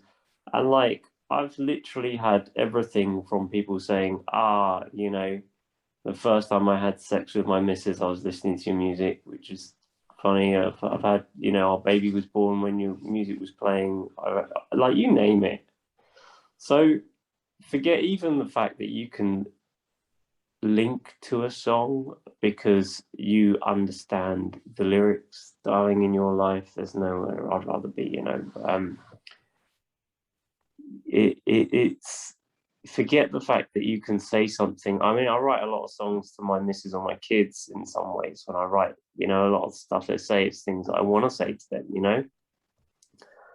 So that kind of thing is, you know, we're birds in a hurricane. We're all out of control. We're all flying. The wind's all over the place. You've got no fucking clue where you're going to land.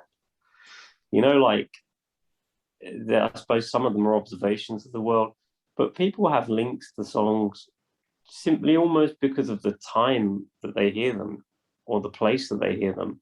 You know, certain songs you can almost, it's like smells. Certain smells will remind you of things, you know. I don't know, whatever it might be. Mothballs reminds you of old people. I don't know. You know what I'm getting at? It's like you're sometimes, let's just say the first time you meet someone important in your life, you know, songs can put you back there. A place can put you back there. You know, a certain drink can put you back there. You know, I don't know. There's just, it's like, I'll give you an example. Whiskey, I smell whiskey, it makes me feel sick. Literally, the taste of whiskey makes me feel sick. It's aggressive to me because I went to Jim Bell, who was a producer we worked with and fantastic guy. And he literally gave me he gave me so much whiskey that I just puked so aggressively. And I was quite young. And so now just the smell of whiskey just annihilates me. Like immediately I just think of, I don't know why, it's like a reaction. Do you know what I mean? Whereas like rum, which is a very similar drink, I can just drink till it's like it's water. I just, you know, I love rum. So it's a, do you know what I mean? It's a funny old thing. It's the same with music. You just don't know what the links are necessarily going to be to people. You can be pretty sure with some songs. But like I remember when you were writing the lyrics to Running Blind, and I know Kupo's taking the spotlight, but that's never a problem. Like when you were writing Running Blind, like when I listen to that, I get the general gist of what the song's about, and I can like relate it to loads of things in my life. But I know, I'm pretty sure, correct me if I'm wrong, when you were writing it, it was in regards to letting the kids, your kids, sort of free into the world. And I think that was sort of the conversation we were having, and that was where the inspiration at least came from. Yeah. But obviously it doesn't apply to me. But I still get a really strong hold from your lyrics and apply it to other areas in my life, you know?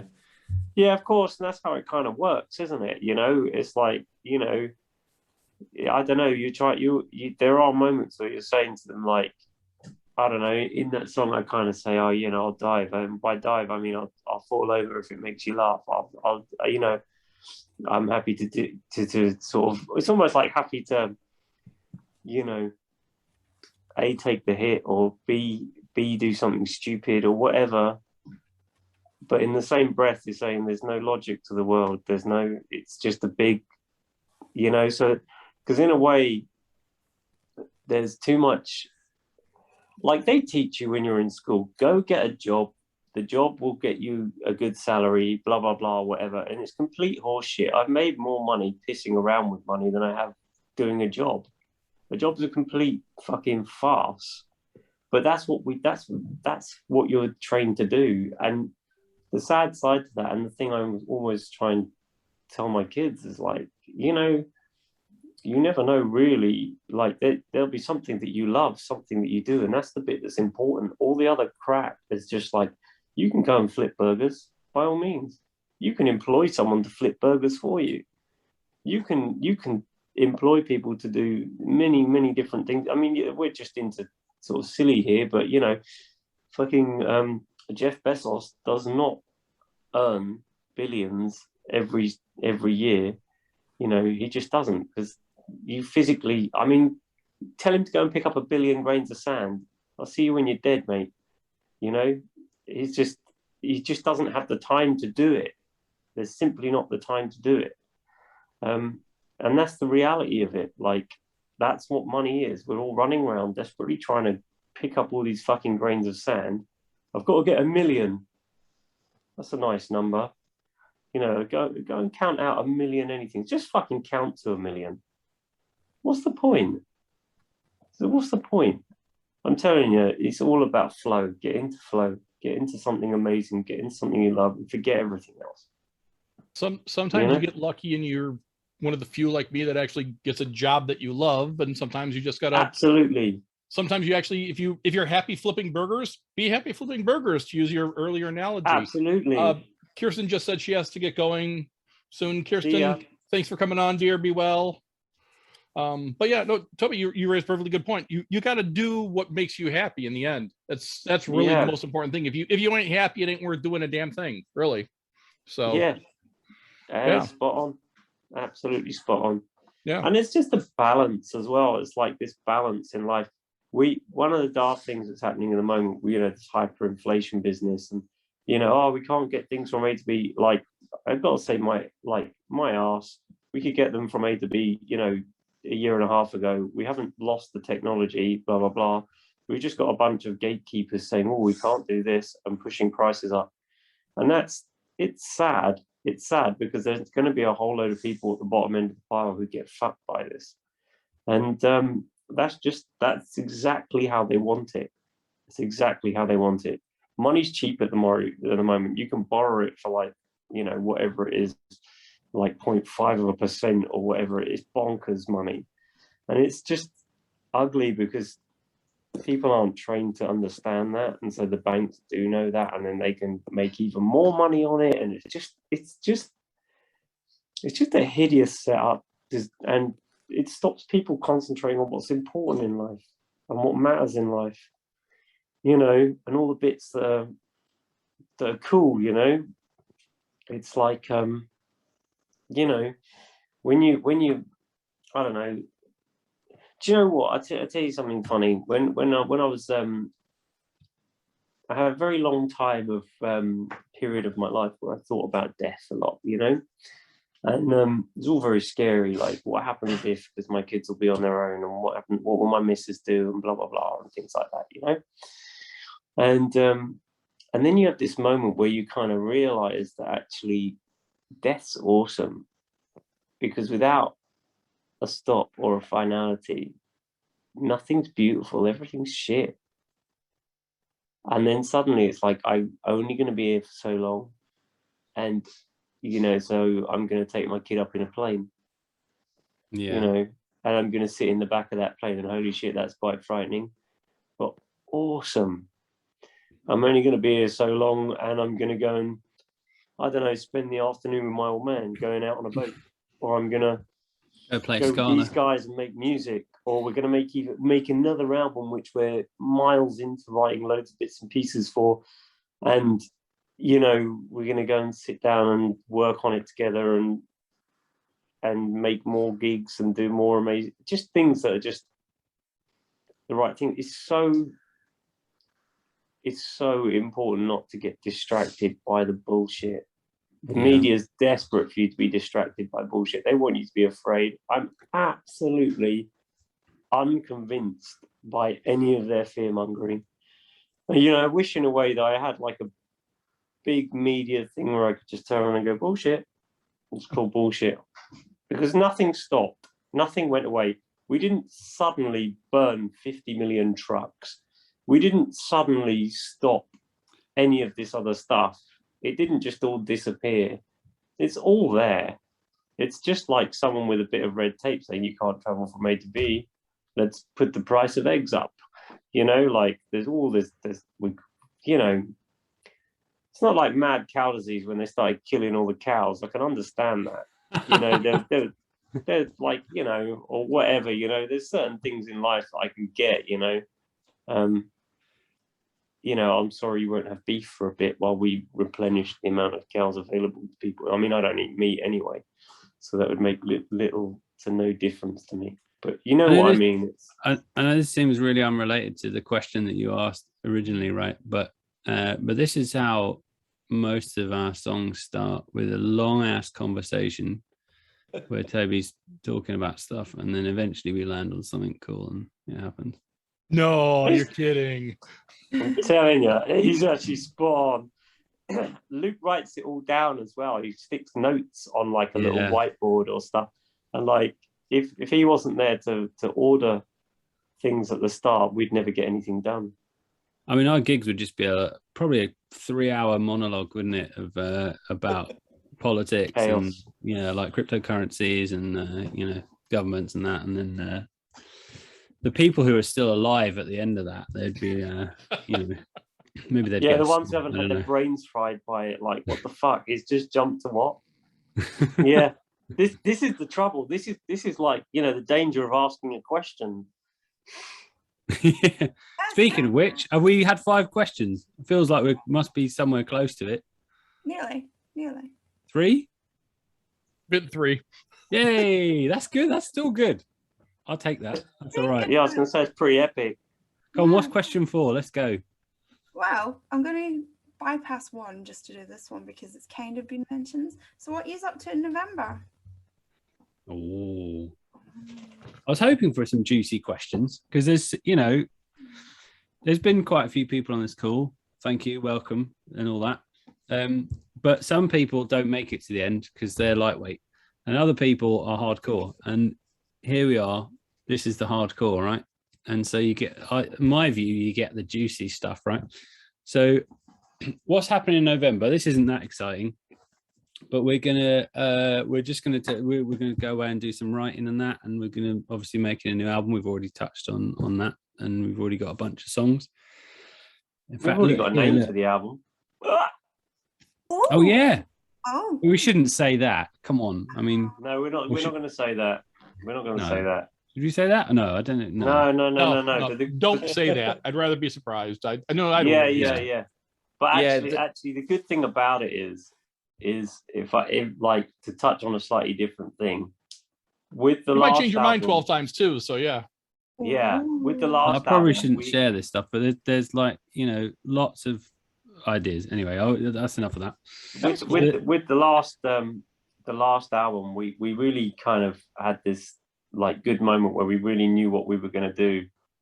See you later, John. And with this, that really gave birth to what we're going to call the album, and also it gave birth to something else which will become apparent later on as well, because the whole thing is like it's about to move up a gear or 6. Yeah, man. Yeah, I think we always try and punch above our weight, if I can put it that way, really. And like, I'm sorry, what was that you said, Luke? I missed that. I was just saying we always try and punch above our weight, meaning we always try and we always try and do. I mean, we said it in the trailer for the last album, but we always try and make the next album better than the last, kind of thing. And there is some stuff that we've obviously been working with Tom, our lighting designer, and we went and saw him, and we've done a thing with him, and it's really cool. And it's like it's definitely a level up from anything we've done before visually, I mean. And I wasn't really listening to you just then, Toby, so I don't know if you just said all this, but anyway. Because I was you're just giving it all away.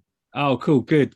Brilliant. Well, these people deserve it. There's 22 people in this call. Half of them are up. The rest of them deserve to hear it. Because they're hardcore. And what was I going to say? And then the other thing was, Scala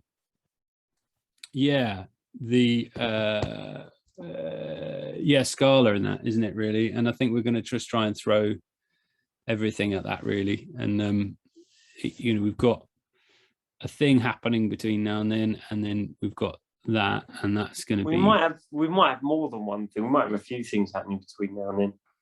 At the moment, we've got one thing. We might have some more. Is that things. the other thing that I know? Yeah, probably. Yeah. Am I allowed to mention it? Yeah. When's the live stream? Well, we don't really know yet. But it'd probably be next year because we are obviously writing, and we don't have you know, the album's not going to be finished. We haven't finished writing it yet, and therefore we haven't finished recording, mixing, you know, music videos, all that stuff. So I think that will be happening. We're hoping that we're going to have some new music out ahead of Scala next year, but who knows what's going to happen? I don't know. You know, very much depends on how it goes in the next few months, I think, with us all really, and how, you know, whether we get our asses in gear and if we're lucky to some degree, you know. Well, I was going to say, so like, just to put it in contrast, your last album before In Dreams was what, 2012? Yeah. And then when was your last album before that?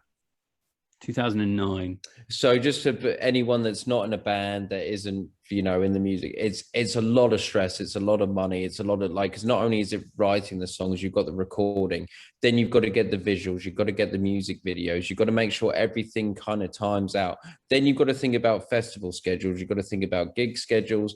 And so it's like, even though you've got all this stuff done, and it could be done 2 years down the line, but you've got to record it, and then the next process comes. But you know what's so exciting? That being said, this is the first time that they're consecutively working on albums that I'm aware of, because 2000, I met you guys, I supported you guys on your when you did the ESO at the O2 Academy, and from then it'd been 3 years. So whether you had this album written for a long time, I don't know. But in terms of the public knowledge, like if they get this out by September, that'd be incredible. I really hope they do. But it's, you guys should all be excited, because they're working so hard. They've gone from this album, and usually you'd write it, especially with COVID, you'd write an album for an extra year because you've had a whole year of not being able to do anything. And these guys are going, look, do you know what, we've done this tour, let's move on to the next album. Then they're not rinsing, they're not letting this just track on. So it's exciting times. But in terms of dates, don't anyone speculate anything, because it's so, as we all know, it's complicated times right now, isn't it? Yeah. And that's the other thing I was just going to point out too, is on top of everything else, they've got to deal with the whole COVID crap going on right now too, which is just going to screw everything up with regards to festivals and timing and all that other garbage on top of everything else. Yeah. There's a lot of politics, and I feel, without saying too much, I feel this is growing, and that creates a lot more dynamics for planning stuff correctly, rather than just rushing the process. I think this, because we're talking about the tour, I think this tour has shown the potential and the outlet of the band. We've always known this, but Luke's put a lot of work into DIY with promoting this, putting into that, and same with the rest of the band. But Luke's really worked his arse off to make this tour successful, and it's shown. But the exciting thing is, it's shown where the dynamic can go for the band, and I think everyone's felt that. So it's like, rather than rush it, even though things are moving forward, it's such an exciting time for Camp Esoterica that, like, there's a lot of cool stuff, but it's like there's that thing of getting stuff done but not forcing it too soon. Right. It's got to be ready. It's got to be, as in, it's got to be, you know, it's got to be right, if that makes sense. And we won't do it until it's right, if you know what I mean. But I think you're right. It's super exciting. And you know, if you think about what we've done, like, we went from, you know, in the space of 2 years, you know, playing 150 cap venue in London to selling nearly 1,000 tickets in the space of 2 years, which is like incredible, like amazing. And we're now going to try and sell a 1,000 cap venue in London, like, you know, and that's if we do that, that's really exciting, you know, like, and I think we can do that, and I think we will, you know, and that it just shows like a kind of the level, or I suppose the path that we're on, if that makes sense, and where we're trying to get to, I guess. And we're going to try our best, and with you lot helping and that, you know, obviously. And you know, I mean, the bigger they get, the more money available to us, because we just put it straight back into the same machine. And the reality is that as it goes straight back in, we're kind of creating a feedback loop at the moment. Yeah, where- just to reaffirm that, Toby, sorry, just for people like that aren't part of the band, I can confirm that, and I won't confirm in details, but this band, literally every penny you put in, they put back tenfold. Your support does so much for them and helps them grow the show, grow the songs, and I can't say that enough, especially after seeing what's happened over the last couple of months. So just to let you guys know, you guys are really helping the band. Yeah. That is one thing that they've all been very transparent about. As long as I've known about these guys, that's always something I've been very upfront about. With regards to the live stream that is coming, are you guys planning on doing any kind of crowdfunding or anything like that, or is that too early to even know the answer to that kind of a question yet? No, I don't think it's too early. we know yet. Well, yeah, there you go. but I think Tom, who's helped us make this thing, he suggested that it should be a kind of, and I agree with him, like a kind of donation type situation, like a pay what you want type of thing. So in that respect, if people want to watch it and they can't afford to pay anything, that's cool, and they can watch it. And if they can, great. And whatever we make out of that will go into the production for the next thing, so yeah, 100%. That's what I mean, though. It's hard to know, isn't it, what's the right thing to do? Because what you just said there is spot on. Some people are having a hard time in their lives. Other people, things aren't hard. How do you know what how do you know what to do with these things in life? Some people literally, to them, a million quid's nothing. Some people, a couple of quid's a big difference. Life's a strange thing. Yeah, no, crazy. that's completely understandable, and I'm 99% sure I have no problem saying this for Scottie and Aaron and Jessica, who unfortunately couldn't be here today. When you guys know more, when you guys are wanting to announce actual dates or whatnot, let us know. We will be happy to share what little context we have. We will get the word out. Cool. We will spam everybody we know. Awesome. And you guys know I'll donate like friggin' crazy myself personally. So yeah, that's absolutely got to friggin' happen. Yes. Happy days. Definitely. Yeah. I just want more stuff for my wall too. And I actually just happened to notice, I'm sorry to put you on the spot here. I noticed we actually have Marie on video now too, actually. Yeah. Marie, I'm the guy, if you notice me on Instagram, Bazinga Banger, who's messaged you a couple of times about merchandise and autographs and whatnot. Yeah. That's me. So I'm the one who's reached out a little bit. Yeah.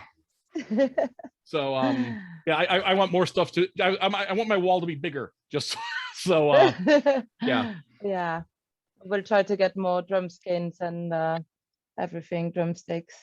So yeah, Luke, be ready to empty your house. Whenever it's on my big screen wall. I can pick all around the big screen, and I'll make a smaller screen. I got no problem with that. So yeah. And also, I did try to sell Toby's shoes at one point. Sorry, Toby, but we could have made money off of it. I swear. It's all right. To be honest, sorry. We had this moment the other day where we were talking, and it was like, who's back? Like, so who was it? You, Marie, who said you still got your stuff in your bag? It's still in the bag. It's still. I haven't unpacked. So I was like, oh, yeah, still, I'm done. No, can't do it. And I'm minding my own, thinking, I'll take a picture of my bag because it was the bottom of the stairs. And she was like, do you ever wear shoes? I was like, oh shit. Oh wait, guys. I didn't even think about it. There they were. Are we talking about tour bags? Because I'm literally, I've still not been home since I left tour with you guys. I'm still living out my I literally, and I hate to admit this, I washed my socks in the sink the other night and hung them out the window. You're washing. Washing. How long ago was that, Marie? That was 10 days ago. But yeah, I did wash all his clothes. And what was that? Three pairs of socks? Yeah, pretty much. And like 2 t-shirts. Yeah, other than cameras, there isn't much clothes in your bag. Yeah. No, because so I'm still on tour technically. The next gig then we'll bring Jake some socks then, so he's not stinking up the van. Please, honestly, anyone comes to a gig, bring me socks and boxers. It's going to seem so stupid. It's going to seem so stupid and hilarious, but honestly, you will save my life. The amount of time I had band riders where all they ask is not alcohol, it's like socks and pants. And it's just like, what does that mean? It's just like, you realize I'm on tour for 12 weeks. It's just like, we don't have time to wash, so just socks and pants. Honestly, best rider ever. Wet socks is the worst feeling, and there's nothing better than just a fresh pair of socks. And it's so funny, like, because every Christmas you get them, you're like, why do I need them? now I'm like, now I'm like, Grandma, you're a legend. Oh, you put them as a kid, they were the worst present. As an adult, you love them. As a musician or a touring person, oh my God, socks. You get the venue names and you look at the nearest Primark. You're just happy. Does everybody need socks? Because I'll just bring you some socks. Yeah. So Luke, we're saying about merch. And I think that's yeah, can we go with some ESO socks and ESO pants, please? We'll do your list. We'll do you some pants, we'll do you some socks, some deodorant so you don't stink. You can imagine it, can't you? The air freshener for the van. Yeah, air freshener. I am definitely coming to Skyla from the US. I will do whatever I have to do. Yeah. Awesome. Whatever you guys want from the US that I got to smuggle in, you give me a list. I will be bringing it. Whatever the hell. Twinkies. We need Twinkies. I'm always sending Aaron and Scotty care packages from the US. Whatever you guys want, tell me. I'll bring a second suitcase full of whatever you want. Done. So yeah. M&Ms, Charlie. Bring them all the different M&Ms. I sent Scotty a care package once of just 10 different bags about this big of just different flavors of M&Ms. Cool. I damn near sent her into a diabetic shock from all the M&Ms. Her kids stole most of them, but yeah. Oh, we got pants again. Hello. Oh, we got more underwear. We got pants again. As I was talking about boxes and socks, we got boxes and boxes, little boxes. These are swing shorts and little socks. Oh, little socks! That's amazing. Stay classy. I love it. Fucking hell. God. Yeah. Nice. One sec. I'm going to mute myself for a second, but you guys crack on. No worries. Cool. Wow. Whoever made that stay classy comment, actually, Jessica, who's not here, she lives in San Diego, as a matter of fact. Yeah. No, really. I'm actually going to San Diego in 3 weeks, 3 weeks now for Jessica's wedding, as a matter of fact. Yeah. Oh wow. Nice. Yeah. I love that. Stay classy. So Milk was a bad choice. Oh, great film. Yep. That's why she's skanked us tonight. She's on like a little wedding thing. Oh, nice. But talking about wedding, I know Toby, you were a guest at Pip and Kirsty's wedding. Yeah. And you sang there. I would never forget that. But have you guys ever played as a band for a wedding? No. No. No? Could you? My wedding, you are on the list. Yeah. Oh. Hey, you're going to show up in California in 3 weeks. You're going to get into Jessica's wedding. I promise you that. Come on, jump in. Happy days. I've done 2 songs for weddings, and Toby played at a wedding once, I think, by yourself, I think. Yeah. Well, yeah, Kirsty's wedding. Okay, sorry to jump in here. Stacy's got to get going. She's got her grandson wanting her to get going. So, Stacy, thanks for coming, dear. Have a good one. Thanks, Stacy. See you. Take care. Yep. Oh, hold on. Aaron, Thanks, get well Stacey. soon from Stacy. Yep. Right, guys and girls, real quick. I've got them exist immortal shorts boys wanting a photo. Nice. So I'm just going to mute myself, run and take a photo, and I'll be right back. No worries, man. Welcome to my life. You're there to work. No worries. Yeah, my poor camera. I mean, my poor hard drive. No problem. I'll be back. I'll be back in. But yeah, it is the truth. I'll be back in 5, guys. Cool. This time of night. That sounds dodgy, Jake. So did we get to question 5? We didn't even get to question 4 yet. Yeah, we did. I did it. We skipped the one from Kim. And Actually, yeah, that's true. I guess we did. Yeah. Okay. So yeah, that was 4. Now we're on to 5. So, from this is from Kim from the Facebook group. So it's a statement and then a question. So the first thing is she would like us to tell you that her family and she really enjoyed seeing you guys perform at Anvil Rock Bar and meeting you guys afterwards. She had an absolute blast. Cool. So she would like to ask you now that of all your venues from the tour, which one did you enjoy performing at the most? And we'll go ahead and ask each person individually.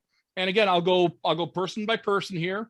So again, everyone's window's been shifting around, so we're gonna have to change up the order a little bit here. So this time actually it's gonna be Eloise. Were you only at the one venue, or? Yeah, I was about to say, like, I'm about to watch all you guys, and you better all say Manchester, because I was there. So we know your vote then. All right. No, yeah, so that will definitely be my favorite. But I really wish I'd gone down some of the London ones, because like these guys were saying, like the Underworld is a massive deal. So like just seeing those photos pop up on the feed of you guys all like hugging outside Underworld, I was like, yes, screaming at my phone for them. So yeah. Fantastic. Okay, now we're on to Cloud, sir. For me personally, I love a big stage. I love being able to spin my bass around without having to worry about hitting anyone. I think it was definitely the Underworld for me, because they get a great big nice big stage, so I can just be a complete idiot without anyone having to duck or dodge. Fantastic. Luke, on to you, sir. Hey. Someone's just asked in the chat, so I'm going to just quickly do it. Like, which video do you enjoy making the most? And it's a real quick answer for me. Just quickly is the video I like the most is Humanity, and probably In Dreams as well. And I'm Portland, obviously. And the one I enjoyed the most was Gone, because we were with our friends and we were just having a laugh. Which gig was the best? So this is really tough. Which venue did you enjoy performing at the most? Yeah. Right. That's kind of what I meant. But yeah, you put it much more eloquently. It might make a difference. I mean, you might like such and such venue, but you might have had a better time at a certain show. So maybe. Right. Yeah. No, which venue? So this is really difficult, because like obviously Underworld's a thing for me, because it's the amazing venue, and it's a kind of I've seen it so often growing up, and they put your name on the sign outside, and it's kind of a thing, and when we played there, we finished the last song, and everyone was kind of stomping on the ground and doing the kind of "we want more" thing, and the walls were shaking, and that had never really happened before. I mean, people have asked us to do encores, obviously, luckily, thankfully, but in this venue, it was just nuts. It was just it was just another level, and we just never had that before. So that was really cool. But did I enjoy that venue? No, because for me personally, throughout that whole gig, all I could hear at an insane volume was Cloud.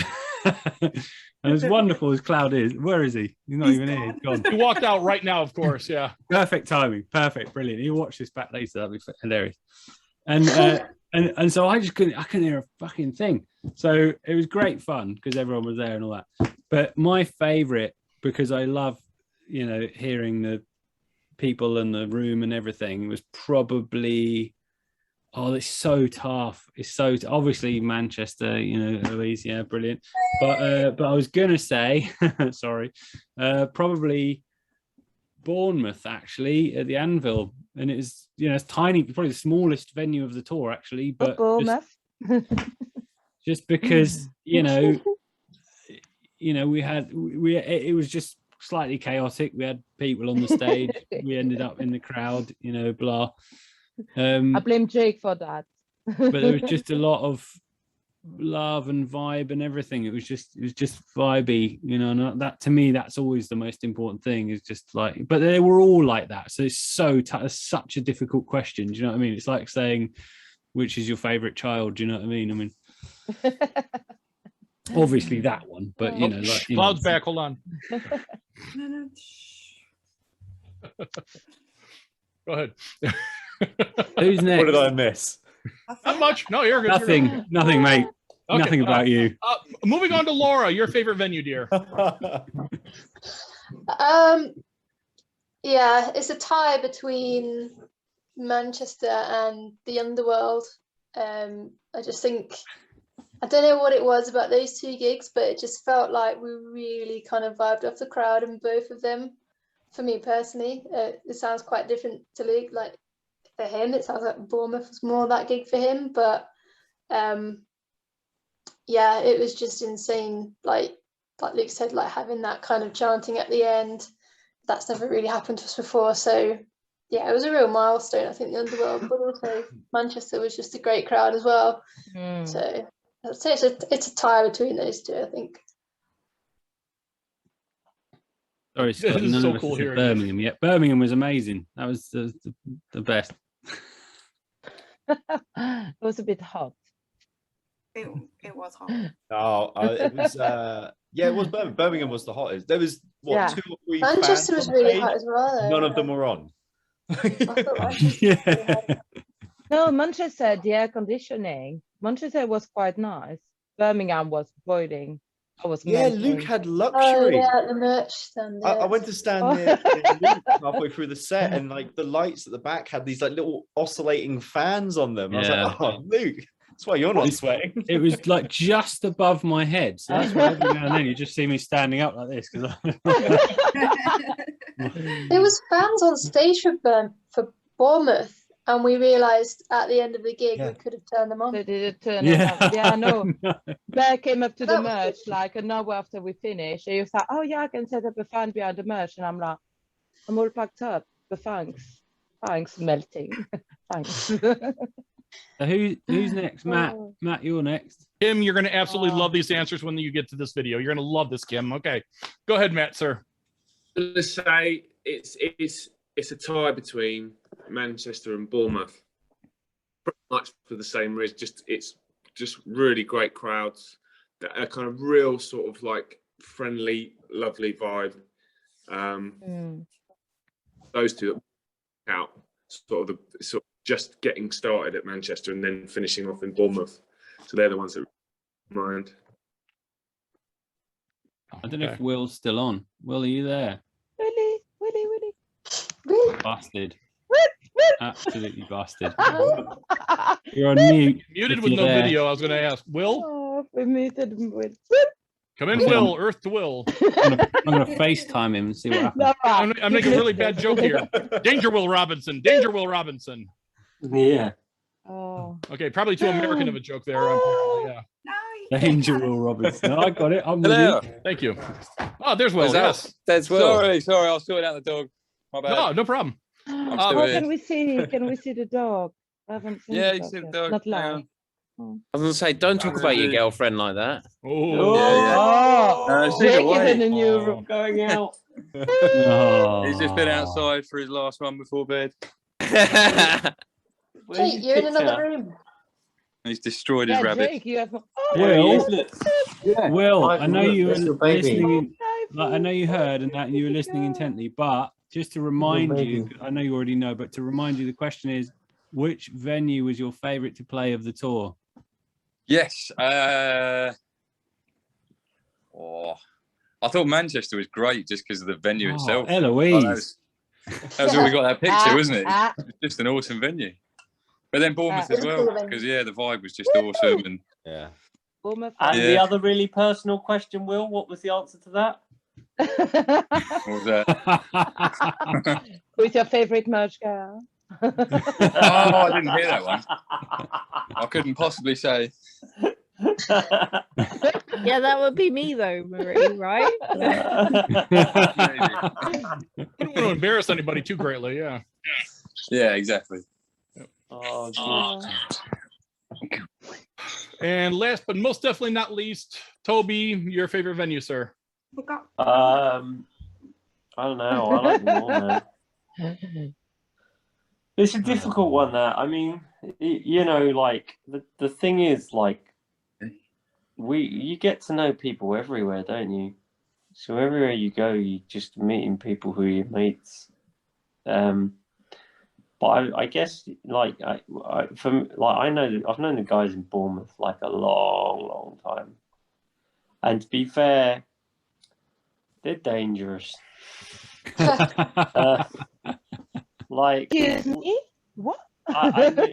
It's one of those where like I feel like I owe them a night out, you know, like I feel like I've got to get my ass down there and see Pip's pub for a start. You know, it's always great when you got a mate who builds a pub. It's serious thing that, you know, they close the pubs. What are you gonna do? I'm gonna build a Tudor pub in my garden. You know, nothing says commitment like building your own pub. So I think I'm gonna go there. But when I say like venue wise, like the actual building, I suppose the Underworld was great because it's a big venue. I was really surprised by the Deaf Institute. It looked awesome. It's got a great stage, and I like the way the setup is at the back.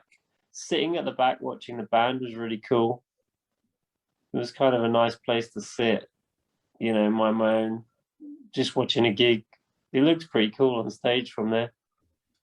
Going free range. Yeah, when I went free range, yeah. With the Mileless White. Yeah. Unstoppable. Cool. But yeah, so I think it's one of those. I think that like buildings are much of a muchness. One thing that everyone said is like the vibe. And really you can't make that up. It's just every single one of them is like, it's the people, the place, you know, the building doesn't mean anything. The way it looks, the way, you know, how sticky the floor is, you know, like it's, you know, the, some pub floors are much dirtier than others, I can tell you that. Definitely. And then, yeah, I don't know.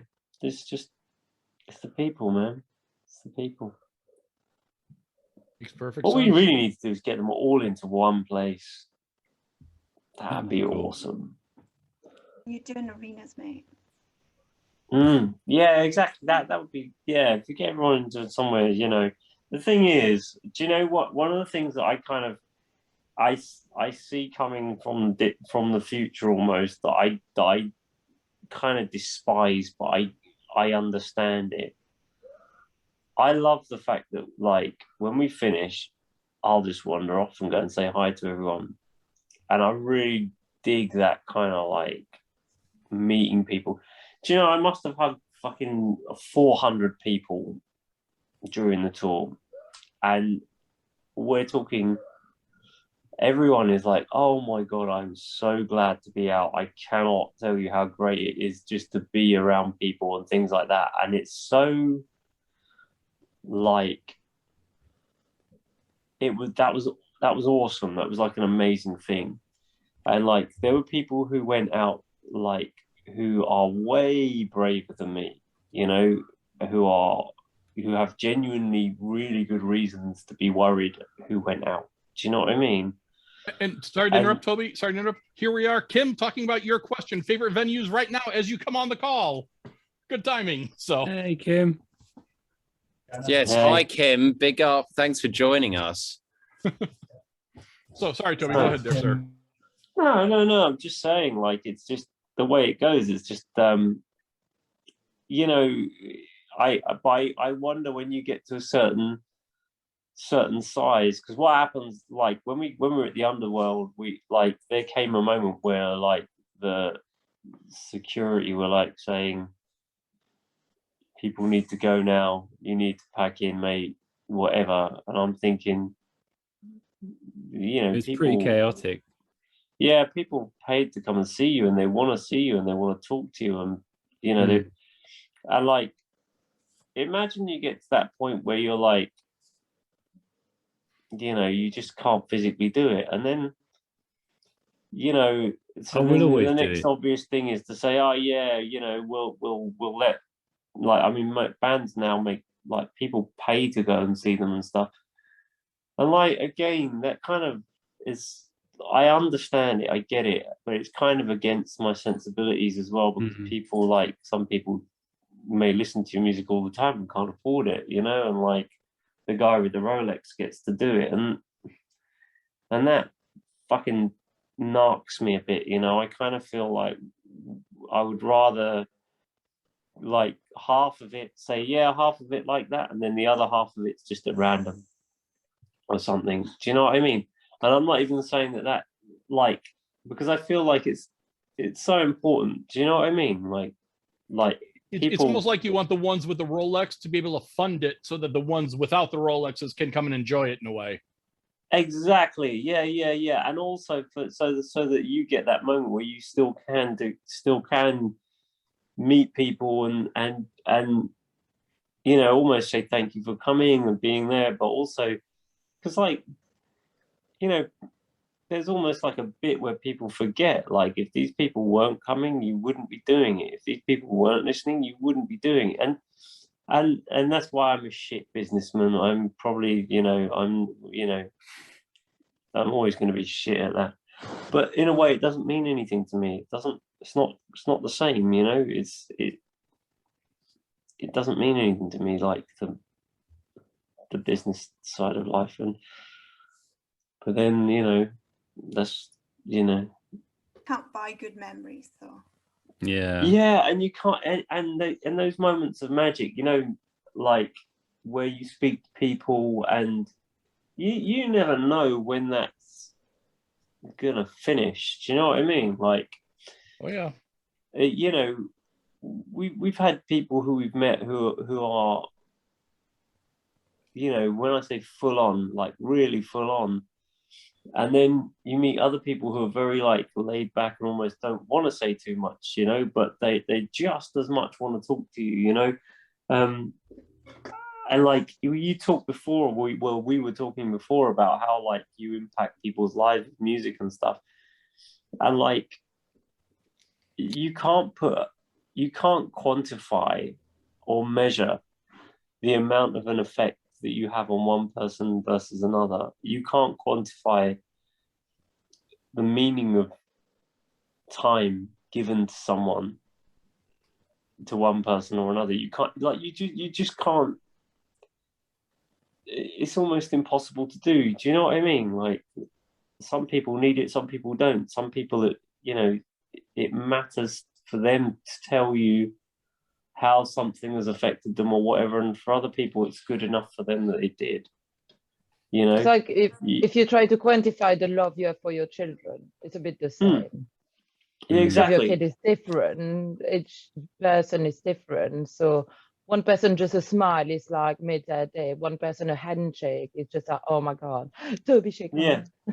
And someone else just like just that look. So yeah, it's impossible to quantify the love and the passion. So yeah, but in a way you want to continue to share that. Yeah, well, I don't know, but I mean, I'm always going to go and see people after. I'm just always going to do that. I'm never going to not do that. Do you know what I mean? I know. Yeah, that's the thing. That's exactly how I feel. It's just like, I'm not sure that, like if Dave Grohl tried to walk out, good luck with that, mate. He's going to lose bits of his. Well, he's just going to be there a while. You know what I mean? But so what? You know. Fuck me, a while. Yeah, a long time. I don't know. No, but you know what I mean. Like there's this weird moment where does this is what I'm saying. This is why I do understand why bands do what they do. But I also don't know that it's all correct, if you know what I mean. And I'm not sure.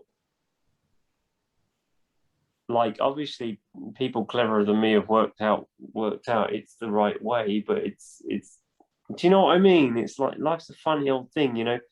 We just go and make the same mistakes other people made years before, you know. There's just balance, you know. I don't know. There needs to be balance. Yeah, I'm gonna keep making that mistake for as long as possible. Yeah, fucking right on.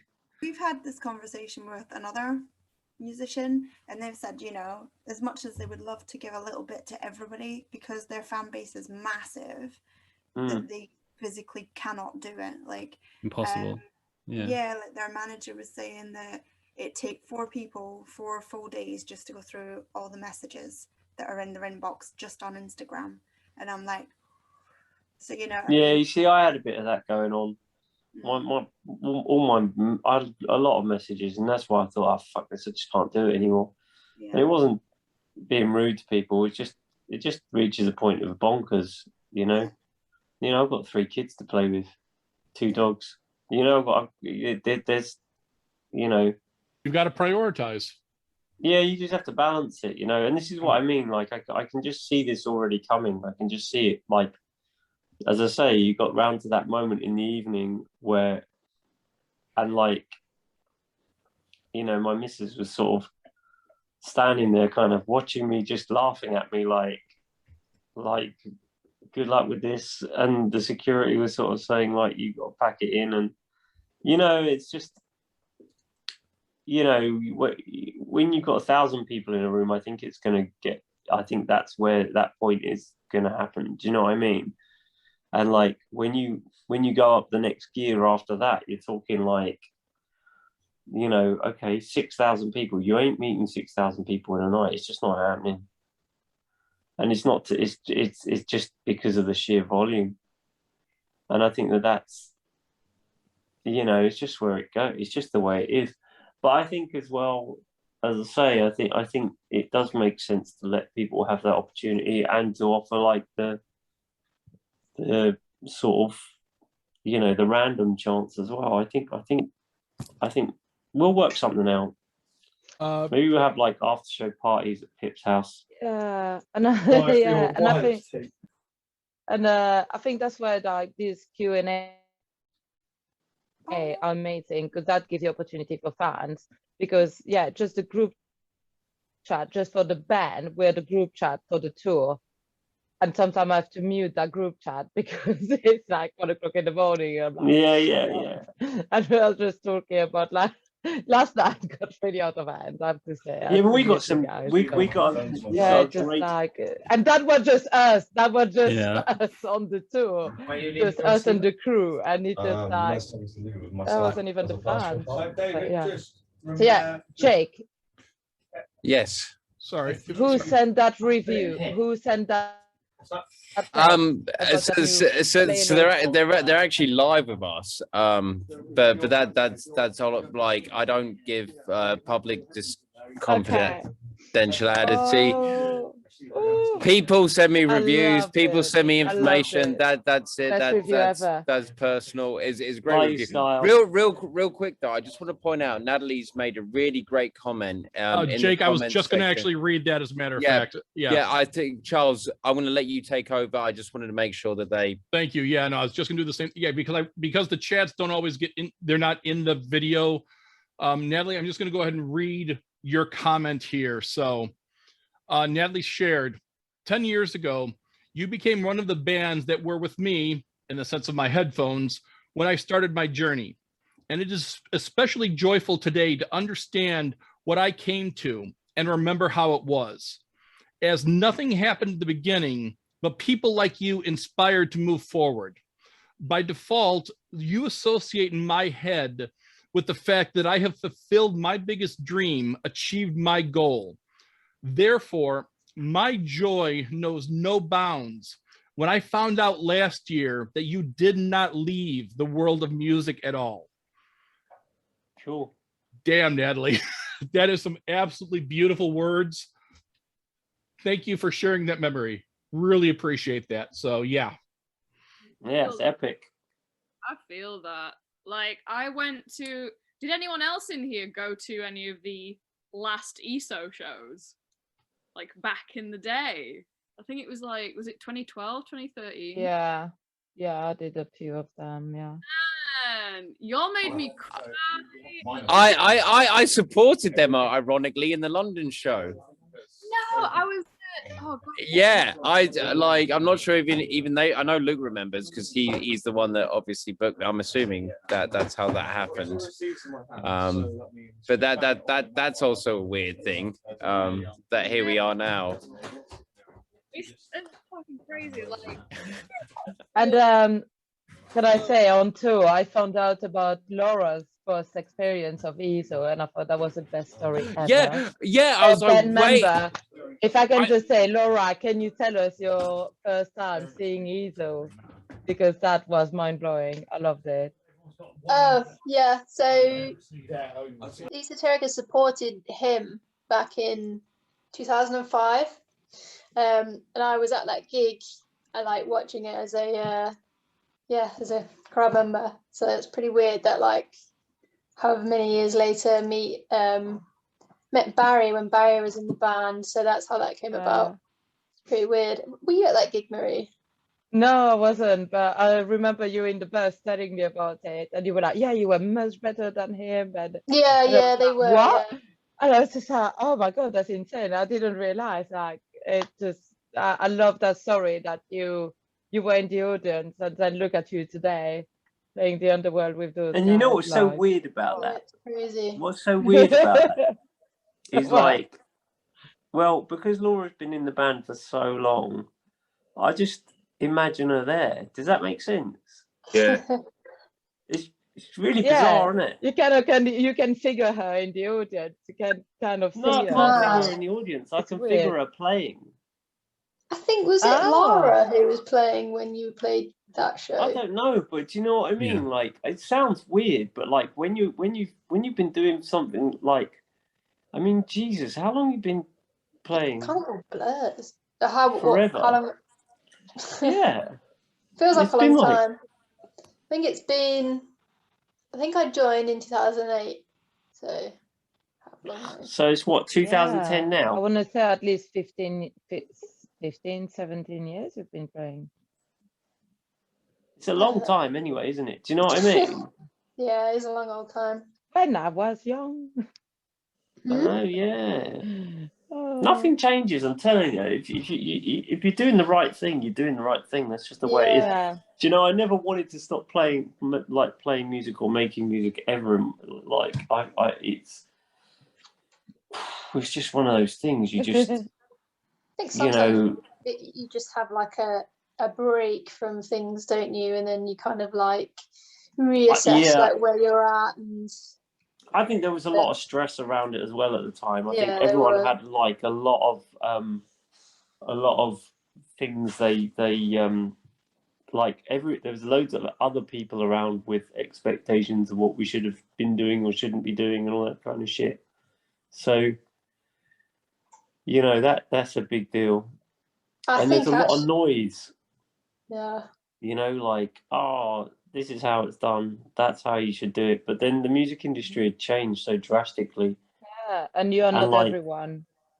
Yeah, and I think something else, like in that instance, we'd kind of realised that the old way spends a lot of money but makes a lot of money, but the new way, like, you've got to be much more shrewd about how you do it and how you make it work. Where the old way, yeah, you'd go and get like the great big tour bus and go touring and drive around for a few years and, you know, So whatever. many bands but are going without like any like in between them and the fans, so you don't have any like promoter or anything. It's just like we just go raw, and they just realize we don't need to pay the middleman. Like there is no point. So many bands are going for it. Even the bigger bands are just dropping all of that in between, and it works. It works. Yeah. You know what you're doing, but you guys know what you're doing, so. Yeah, well, the machines changed drastically. Like, you realize that, and you realize that, you know, you can be wasting money in places, and things are it's just very different. You got to understand how to reach your market and things like that, you know. And like this is where like Luke and Laura are very good at this stuff. They understand it, and without them doing those things, like you can write the best music in the world and no one will ever hear it. You can write the worst music in the world and the whole world and his dog hears it, and then away you go. You know, you know, it's the excuse me, Toby. Sorry to interrupt here. Our Aussie dear Laura, sorry, our Aussie dear Aaron needs to get going. Aaron, well, dear, heal up. We want to see you back here soon. So, be well, dear. We'll talk at you soon. All right. Apologies, Toby. Sorry, sir. Go ahead. No, it's cool. It's cool. Oh, apparently Alan needs to get going too now. Actually, yeah. Okay. Yeah. Oh, wow. Yes, real quick. Yes, I'm going to be that guy. I think the studio wanted us gone 20 minutes ago. Luckily, they're taking their time. But yes, love you all. I might, if you're still going, I'll join in as soon as I get back, which will be in 15 minutes. If you're not, then it's been fucking beautiful. You guys are awesome. It's so great to put faces and personalities to everyone. And thank you for making me part of this and making me feel welcome. I'm so grateful. So grateful. Absolutely. Big pleasure to actually finally meet you. Sorry, So, you can say hello at yes, love you all, but let's just set up a Zoom thing where it's not live and for YouTube and we just chat away. I think that's great. I love this community. I think we're all about it, and I think there's a lot to be said about that. So absolutely. So may this continue. Love. Man. See you, Jake. Love you, See you guys Jake. later. Much love. Thank you. Much love. Take care, You're the everyone. Yep. See you later. My cat loves you. Yeah, my bow. Oh, Toby, where are you going? I'm just letting the dogs out. Daisy was looking at me and she went and ringing the bell means she needs to loo. Oh, So I thought you were going to the loo and I was like, please stop camera. Yeah. I'll turn the camera around, okay? No. I was just letting them out because they've obviously, well, Run. they've been sleeping on me next door, but she's a good girl, aren't you? Good girl. Actually, after the interview, we're going to be hanging around here for just a little bit of a celebration ourselves anyway. So if anyone wants to hang out, you're more than welcome to. The Zoom call won't be ending for probably another couple of hours at least. So if anyone does want to hang out, you're more than welcome to. I think for the most part, we're kind of going to be wrapping up the interview here. Yes, Scotty? Yeah. I was going to say, like it'll probably still be 5 o'clock UK time, guys. Yeah, we are coming up with the 2.5 hour mark here, actually. Yeah, cool. Yeah. So do want to say thank you very much to everyone for coming out. Everyone who has been throwing us questions, everyone from Esoterica, Eloise, Jake was now gone, obviously. Marie, thank you very much. Thank you. Everyone, it has been an absolute pleasure as always. Reach out to everyone. If anyone has anything last minute that they'd like to mention that they've got coming up. Eloise, do you have any projects you're working on that you'd like to mention? Anything you got coming up? I do. I can't give any dates for anything yet because of all the COVID restrictions. So every time I've announced anything, it's been put back. But soon, all I can say is soon, and it's the most excited I've ever been about anything I've ever made. So I'm on like Instagram, Facebook, Twitter, TikTok, you name it, just Eloise Carey. And thank you for having me. This has been really lovely. You're welcome. Believe me, it's been our pleasure. And if you'd like to do your own dedicated interview Q&A with us in the future, we'd love to have you. Absolutely. Yes. Yeah. Once you have an actual schedule or anything to announce, we'd be more than happy to have you announce whatever's coming out, get your fan base on here. We'd be more than happy to talk about whatever you got coming, whatever projects you're working on. Yeah. Absolutely. We've got no shame anymore. We'll even ask other people while interviewing. Just like, hey, by the way. Yeah. Awesome. Yeah. And thanks to you, Charles and Scotty as well. I know how much work you guys put into all this stuff, and it's massively appreciated. And we love it. So thank you. We love you guys though. We've sung your praises quite a few times. We love them so much. I swear people must be like, "Will you just shut up about this now?" It's like, sorry. I will share a quick story. Actually, so at my work, I work with a bunch of other programmers and whatnot, front end, back end developers and whatnot. So I know Laura and Luke, you especially guys know at least what I'm talking about there. There's this one guy, Brian, great guy, fellow developer. I love working with this guy. God, he and I geek out all the friggin' time. But in the corner of our room here, we've actually got a dedicated PC that we literally just call our jukebox. And we just have it set up on Spotify. We just add playlists to it all the time.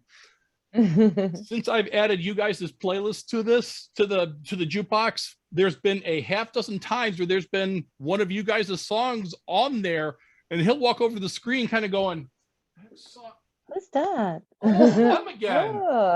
I got it. And he's done this 4 or 5 times. Only it's ever been you guys when he keeps doing that too. I'm like, all right, sweet. Okay. Another convert. Okay. Yes. All right. So cute. Love just that. had to share that little story there. So yeah. I love that. Portland boy in the chat says, Eloise, how do we listen to your songs? I was just about to response. At the moment, I have like maybe one of my originals that's like actually out. So it's like SoundCloud and YouTube for like covers and stuff. But it will be on Spotify soon. Eloise, once we're done either today or tomorrow, I'm going to reach out to you via Instagram because that's a better way to reach you, I'm told.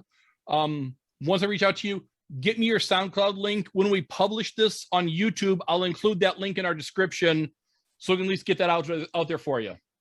Amazing. So Portland boy, once we actually get this video on YouTube, you'll be able to actually get the link for you. So you can actually get her song there, and then we'll start getting that around too. So yeah. Yeah. And I'm hoping for more collaboration between Eso and her as well. Because that was amazing. Sounds good to me. And the other thing, what I'd really, in my perfect world, I'd love to actually get like because one of the reason why Scottie and I met is we met through a band because Frog Leap, Leo Morikali out of Norway, who does metal covers. I'd love to have it happen where like Leo does like a tour and we can actually have you guys like open for Leo, which would just help increase you guys' fan base and help increase his fan base. And just because he does much bigger venues, I'm like, hey, you know what? Have Esoterica open for you guys. Hey, you know what? Yeah. Let's have people talk here. Come on, communicate. That would definitely open up more avenues. Because I think that'd be freaking fantastic personally, but hey, that's just me. So it'd be a good show. He's got 4.5 million subscribers on YouTube, so that definitely gets out there a bit. Wow. Bloody hell. Isn't it? Amazing. Yep. Where is he from? Norway. He's from Norway. I have to send him a message. See what's happening. Sneaky. That'd be wicked. Yeah. I mean, when you get the link for our video, you'll be able to see other interviews we've done with him. So check out his stuff. He does covers of everything. I mean, he's done K-pop. He did Toto's Africa. He did Let It Go from Frozen. He's done a whole kids album. Wow. He does the most unusual songs, but they work. What was that? You need a merch girl. I would love to work for him. I'm good, I think. I feel like I'm his personal secretary. I sent that to him today. I was like, I'm always sending you bloody messages. Like, can you look at this person's message? I want to start paying. Well, the Facebook group that he has is actually how I met Scottie in the first place. And Scottie gets a lot of questions thinking that it's the direct link to him. So that's... But my phone goes bloop, bloop, bloop, bloop, bloop, so yeah, and we were doing amazing. We did a couple interviews with him. Scottie was looking for just stuff on Instagram one day, came across an ad for Esoterica, reached out to Luke on a whim. That's how we got our second interview with a different group, and that's how we met these guys. And she and I especially fell in love with their music, and that's how this happened, Marie. Really, that's how this all occurred. Yeah, I was going through my ads on Instagram, and I went past. I think it was in Dreams, the actual song, and I went past and I went, what was that? I come back. I was like, because sometimes when you swipe, you miss it, and it's just gone. I was like, shit, what was that? I managed to come back, and it was still there, and I was like, oh, literally, it literally went like I seen it, went. because we'd only done what 2 interviews at the time, and I messaged Luke going, interview pretty much, and he was like message back going, yeah, and I'm like, oh, okay. Oh, I love how enthusiastic you both are about all this. I love it. It's brilliant. It's great fun. Oh, love it. I'm gonna have to go because my phone's literally got like 2% battery, and I think it's gonna. Well, I'll have to go digging around, see if I can find a charger that works. No worries. Which is probably, I'll probably find one, but the kids have probably stolen them, you know. Bye-bye, Toby. Either that or I'll just suddenly disappear. Standard. But you know, exactly. No worries. It's lovely to see you again now. Yep. Yeah, it's cool. It's cool to catch up. Guys, thank you very much for doing this. We really appreciate it. Thank you again. Thank you. No, thank you. No worries. Nice, yeah. It's that time. I'm gonna have to drop off as well. See you. No worries. Time. Take it easy, I guys. was going to tell the story about how we got the shirt that matched your gig. Yes. Oh, the hymn one. Yeah. So off the back of Laura's story, I have the shirt from the gig, the hymn gig that they did at Hammersmith Apollo. But I didn't actually go to that gig. I'm just a cheapskate that decided to get from the outside Brixton Academy the year later. I was like, so oh, I don't want weird. to pay 20 quid for a t-shirt. I'll pay 10 quid for the shirt from last year. But that was of the gig that we played. That's the gig that you played, but I didn't know, obviously, until I met you that was your Yeah, gig, you and didn't you were even know dyeing that. my hair, and you were Yeah. like, it was so strange. Like you were dyeing my hair, and you were like, "Hang on, did you go to this gig?" No, I didn't go to that gig.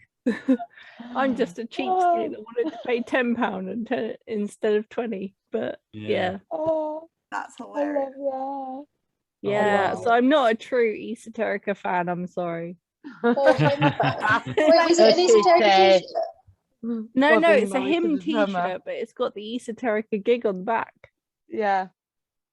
That's, Yeah, those that's are mad, great. isn't it? Like how things work out like that. It's a very small world. Small world. Yeah. Yeah. Wow. Crazy Oh man. world. Clearly, it's destined then, isn't it? Fate. I feel like there's some sort of destiny in there, but you know, Yeah. I probably saw you Definitely. guys play it like, you know, the cartoon or something in Croydon as well when I grew up. But I can't remember it because I was so drunk and most of the times that I was in the cartoon. Yeah, I've met like quite a few people just over the years who know the band, or like they've seen the band like just randomly. Like, oh, I've seen them at Bloodstock or whatever. Like you say, it's such a small world. It's crazy. I'm pretty sure I've seen you guys at Red Hill Takeover. I'm not entirely sure though. That must have been a long time. That's going back a while. Yeah. Have you guys ever had like people telling you, "Oh, I love this band," but not realizing you are part of the band? Has that ever At happened? gigs. Yeah. Yeah, I think Yeah. I love that moment when they're like, "Oh my god, they rock," and you're like, "I'm the drummer." What? Like That happened to Maynard, didn't it? At a Tool gig or something. Yeah. Someone came up to him afterwards and was like, didn't realise obviously who he was, but was talking about the guitar player, being like, "Oh, I love the guitar player." And he's like, "Oh yeah, you should go and talk to him." Yeah. That's what I would do. I'd just be like, "Oh, this gig is amazing." I'd be, "Yeah, it's all right. Yeah, you know," and then that, but sometimes people are like, "Oh, how do you know the band?" And it's like, "Oh, I just heard some songs, like just." I don't want to embarrass them. Do you know what I mean? Like, so I just kind of, yeah. I love that. Enough about me. How did you hear about the band? Do you know what I mean? That kind of thing. Yeah, it's funny. Oh, I heard that a few times being behind the merch, like when people are chatting to you guys, going like, "Yeah, that band was amazing," and you guys are like, "That was us." Oh, I love it. It's all right. All right. Much prefer the support act. You don't have the lanyard with the with your name on it. So It's when they go, I prefer the opening act. You're like, oh. Yeah, definitely. I'll be like, yeah, me too. Especially as it's always our friends' bands who play. Especially when it's ends and they're completely camouflaged in like those morph suits. It's like, yeah, they were brilliant. It's just like, yes, it's all of them there. Oh, and you'd never know, would you? Because they're like, No. Yeah, in disguise. In disguise.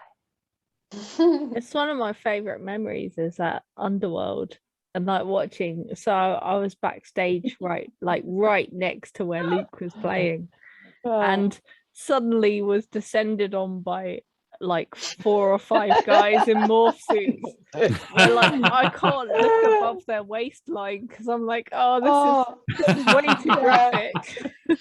And when they went over to grab the balloons, because I sent them off because of the balloons, I was like, I'm not running on stage, go and grab the balloons. So they all jump back in their morph suit, jump on stage, and every time they bend over, you're like, oh my God, yeah, going back to the merch, bye. It is a little bit too graphic for some it's people. a bit, I love them, but yeah, they walked towards the merch, and I was like, oh, guys, look, I'm not making eye contact, no.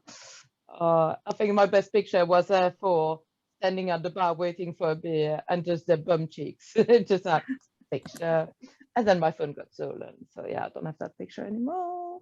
Oh, that's a shame. Yeah, London baby. But yeah, that was fun.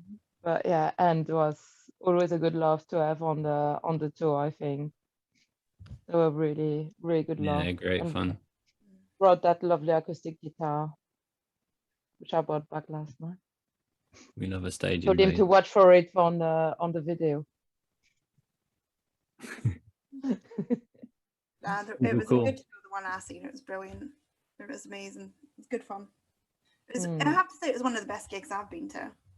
But I feel like I've been talking to Bex in private, but it's a bias thing as well. It's like, because I'm sat here right now with you, it's like, they're the best gig ever, and then the next one, they're the best gig ever. No, I mean it seriously. It's like one of the best gigs I've ever been to. So it was good fun. It was lovely to meet you as well, Marie. Yeah, so nice. I met so many lovely people on the tour. Like, it felt like family. Really, like, it wasn't like, oh hi, I want a t-shirt. It was like, hey, how are you doing? Oh my God, you're amazing. Like, it was really like a lot of connection with all the fans. And that's why I love ESO, is their fans, our family. And like, I even felt that vibe just being on the merch. So yeah. Yeah.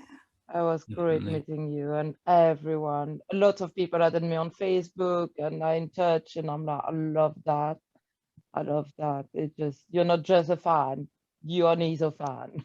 You're family. I feel that entirely. Like, something that hit me the moment like I got into the backstage bit in Manchester is that even though like I'm on the album, even though I'm in a video, I haven't seen half of the band in real life until that moment. It had been like 9 years since I've seen Laura and Cloud, and I was like, yo, what the fuck?